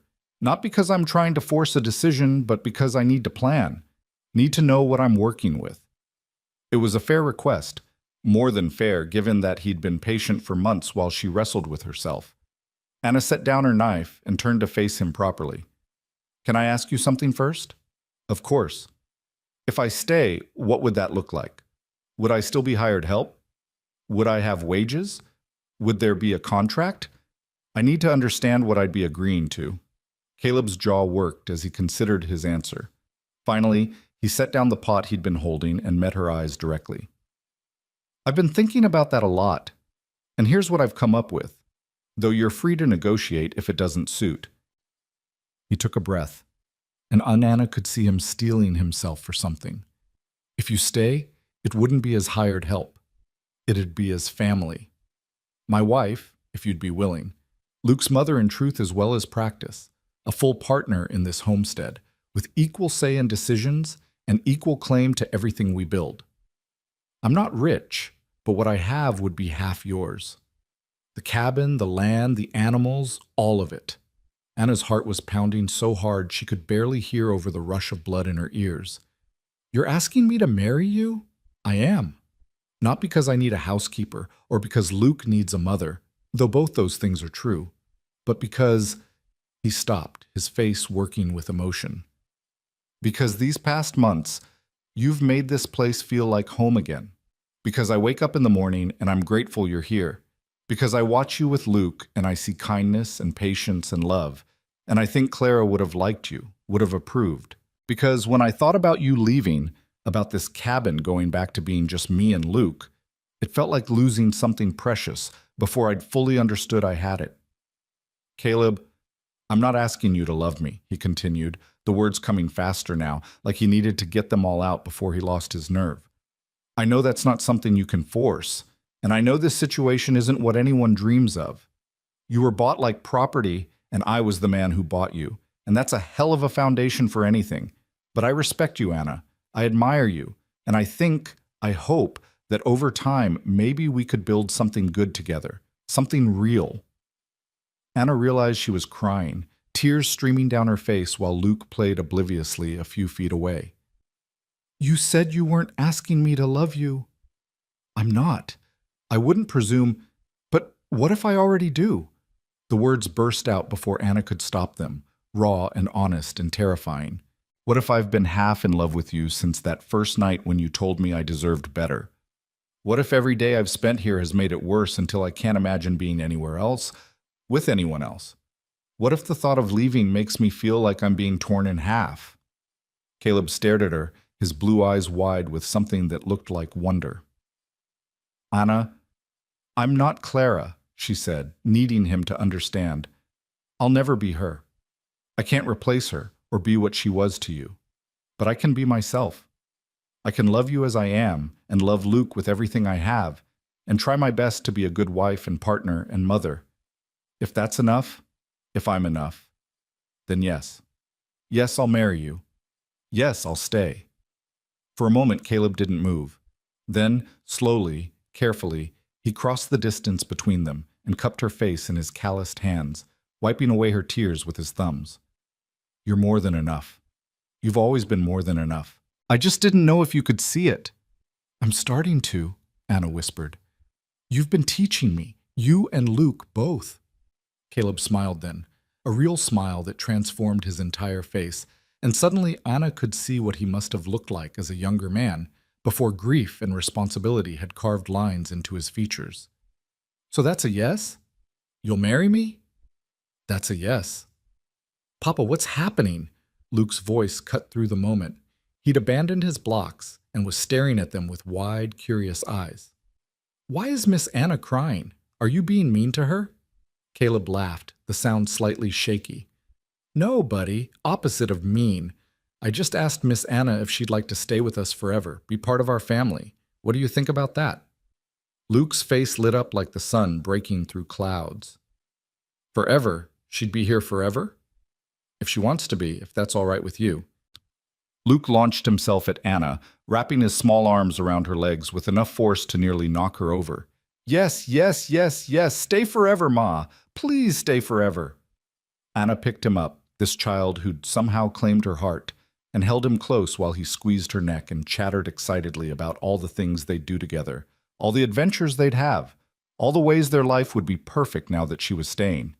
Over his head, her eyes met Caleb's, and the look that passed between them needed no words.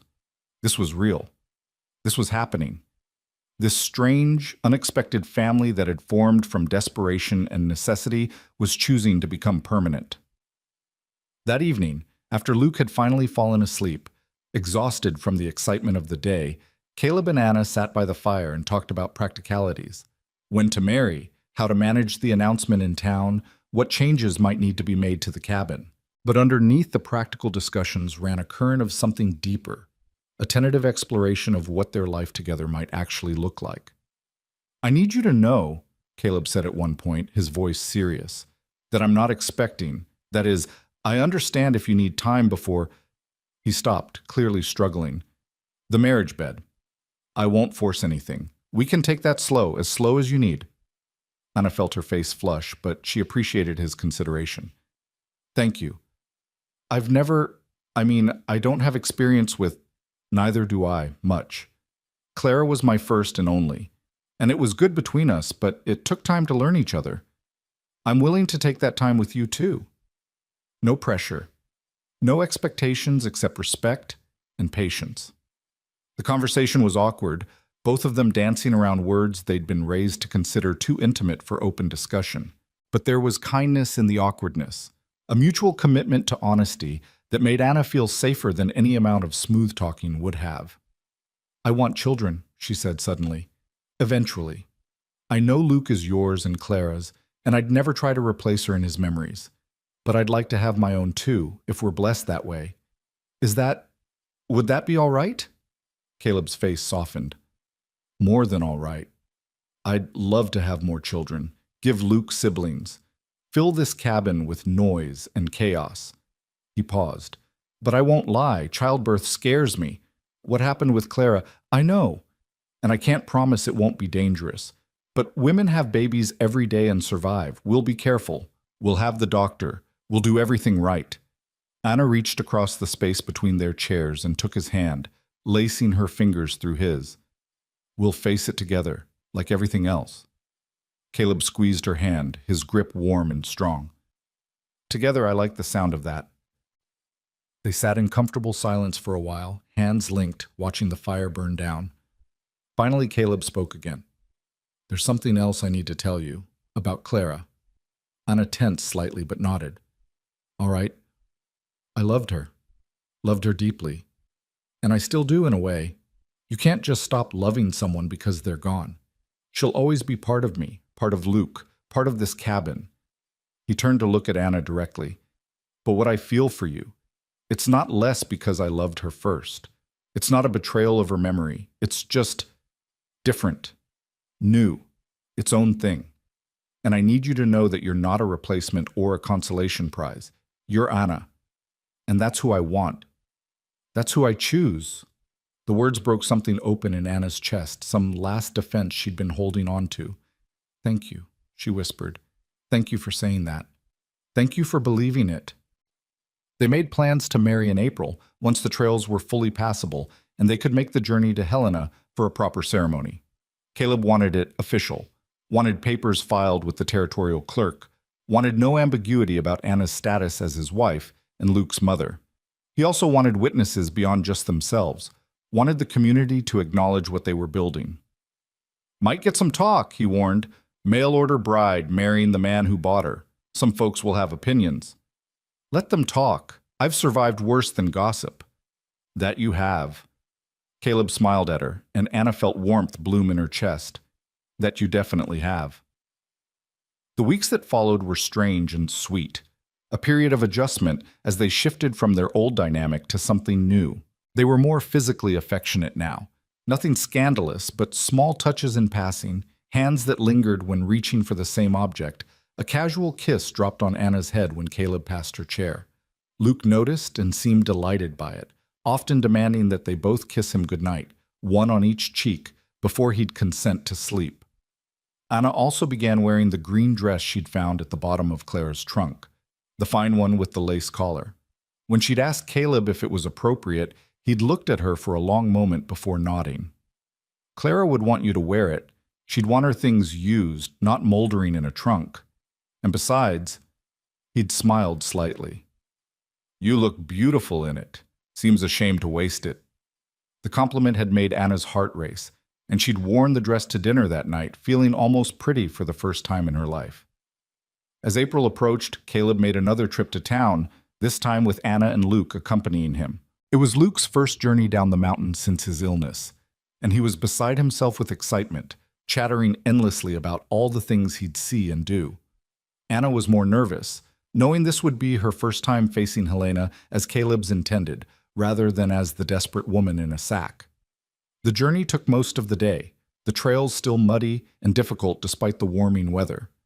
But when Helena finally came into view, sprawling and rough and alive with spring activity, Anna felt a strange sense of completion. She'd arrived here broken and terrified and hidden. She was returning whole, chosen, and free. They stayed with the Weavers who'd cared for Luke during his illness and who greeted Anna with warmth that seemed genuine. Mrs. Weaver was a plump, kind woman with intelligent eyes who took one look at Anna and Caleb together and smiled knowingly. "About time, Caleb Thorne," she said, pulling Anna into an unexpected hug. "That cabin needed a woman's touch, and that boy needed a mother. You're good for them. I could tell just from how you're standing together." The wedding was held 2 days later, in the small church on the edge of town. It was a modest affair, the Weavers as witnesses, a handful of Caleb's acquaintances, the doctor who'd saved Luke's life, and a few curious townspeople who'd heard about the mountain man finally remarrying. Anna wore the green dress and wildflowers in her hair that Luke had insisted on picking himself. Caleb wore his best clothes, brushed clean and pressed, looking uncomfortable but determined. The ceremony itself was simple. The preacher kept it short, perhaps sensing that Caleb wasn't one for flowery speeches or excessive sentiment. Anna repeated the vows in a voice that shook only slightly, promising to love and honor and cherish, meaning every word with an intensity that surprised her. When Caleb slipped a simple gold band onto her finger, Clara's ring, he'd told her privately, offered not as a replacement but as a continuity, a way of honoring both women. Anna felt something click into place deep in her soul. She was married. She was Anna Thorne now, with a husband and a son and a home and a future that belonged to her. When the preacher told Caleb he could kiss his bride, Caleb had leaned in carefully, giving Anna time to pull back if she wanted. But she didn't want to. She met him halfway, and their first kiss as husband and wife was gentle and tentative and full of promise. Luke, standing between them, had cheered loudly enough to make the congregation laugh, breaking the solemnity of the moment in the best possible way. The reception afterward was held at the Weavers' home, simple food and cider, nothing fancy, but warm and welcoming. People came to congratulate them, to offer advice, to comment on how good Anna looked now compared to when she'd arrived. A few made veiled references to the circumstances of their meeting, but Caleb shut those down with a look that could freeze water. "My wife," he said simply, his hand on Anna's back, "deserves your respect. She's earned it and then some. Anyone who can't offer that can leave now." No one left. And after that, the comments stopped. Late in the afternoon, as the celebration was winding down, Anna found herself standing at the edge of the Weaver's yard, looking out at the mountains that had become her home. She was thinking about the journey, From Philadelphia to Kansas City to Cheyenne to Helena, from desperation to despair to something that looked remarkably like happiness. Thinking about the woman she'd been, hiding in a burlap sack, and the woman she'd become, standing in sunshine as somebody's wife and somebody's mother, and most importantly, as herself. "You all right?" Caleb's voice came from behind her, warm and concerned. Anna turned to face her husband. Her husband, she'd have to get used to thinking that, and smiled. "I'm wonderful. Just thinking about how far I've come, how different everything is." "Any regrets?" "None. Not a single one." She moved closer, letting Caleb wrap his arms around her. "You saved my life, you know. That day at the trading post, you saved my life." "You saved mine too," Caleb said quietly, his chin resting on top of her head. "Didn't realize how dead I'd been inside until you showed up and reminded me what living felt like." They stood like that for a while, holding each other while the afternoon sun painted everything gold. Finally, Luke ran over, demanding attention and announcing he was hungry again and asking when they could go home. "Soon, buddy," Caleb promised. "Soon we'll head home." Home. The word had never sounded sweeter. They returned to the cabin 3 days later, arriving in late afternoon to find everything just as they'd left it. But somehow it looked different to Anna now. Not just Caleb's cabin that she lived in, but their home that they shared. She walked through the familiar space with new eyes, already planning small changes, already thinking about the garden she'd plant, the curtains she'd make, the life they'd build within these log walls. That night, after Luke was tucked into bed and the cabin was quiet, Anna and Caleb lay together in the loft for the first time as husband and wife. They were both nervous, both uncertain, but also committed to figuring it out together. What happened between them that night was tender and awkward and sweet, a beginning rather than a perfection, and when it was over, they held each other and talked in whispers about the future. "Thank you," Anna said at one point, her head on Caleb's shoulder, "for choosing me, for seeing something worth choosing." "Thank you for staying," Caleb replied, his fingers tracing patterns on her arm, "for taking a chance on a stubborn mountain man and his impossible child." "Our impossible child," Anna corrected gently. "He's ours now." "Ours," Caleb agreed, and Anna could hear the smile in his voice. The months that followed were full of work and growth, and the slow deepening of love that came from choosing each other every day. They planted a garden together, turning the soil and arguing amiably about where each vegetable should go. They repaired fences and maintained equipment and did all the endless tasks that kept a homestead functioning. They raised Luke together, navigating the challenges of parenting as a team, learning each other's strengths and weaknesses, and finding ways to complement each other. And slowly, carefully, they built a marriage that was uniquely theirs, not what Caleb had with Clara, not what Anna had dreamed of as a girl, but something real and solid and good. They fought occasionally, both too stubborn for complete harmony, but they learned to fight fair and forgive quickly. They laughed often, finding joy in small things and in each other. They made love with increasing confidence and comfort, learning each other's bodies and preferences, building intimacy one night at a time. By summer, Anna knew she was pregnant. She told Caleb on a warm evening while they sat on the cabin's small porch watching the sunset, and the look of joy mixed with terror on his face made her laugh and cry simultaneously. "We'll be careful," she promised, taking his hand and placing it on her still flat stomach. "I'll do everything right. The doctor will come. We'll prepare. It'll be all right." "I'm going to worry every damn day until this baby's here safe," Caleb said, his voice rough. "Fair warning. I know, and I love you for it." "Love you too," Caleb said, the words still coming with slight difficulty. He'd been alone so long, had guarded his heart so carefully, that vulnerability didn't come easily. But he was trying. They both were. The baby came in late winter, a daughter with dark hair and Anna's gray eyes and lungs that announced her displeasure at the cold mountain air with impressive volume. The birth was long and difficult, and there were moments when Caleb's face went white with remembered fear.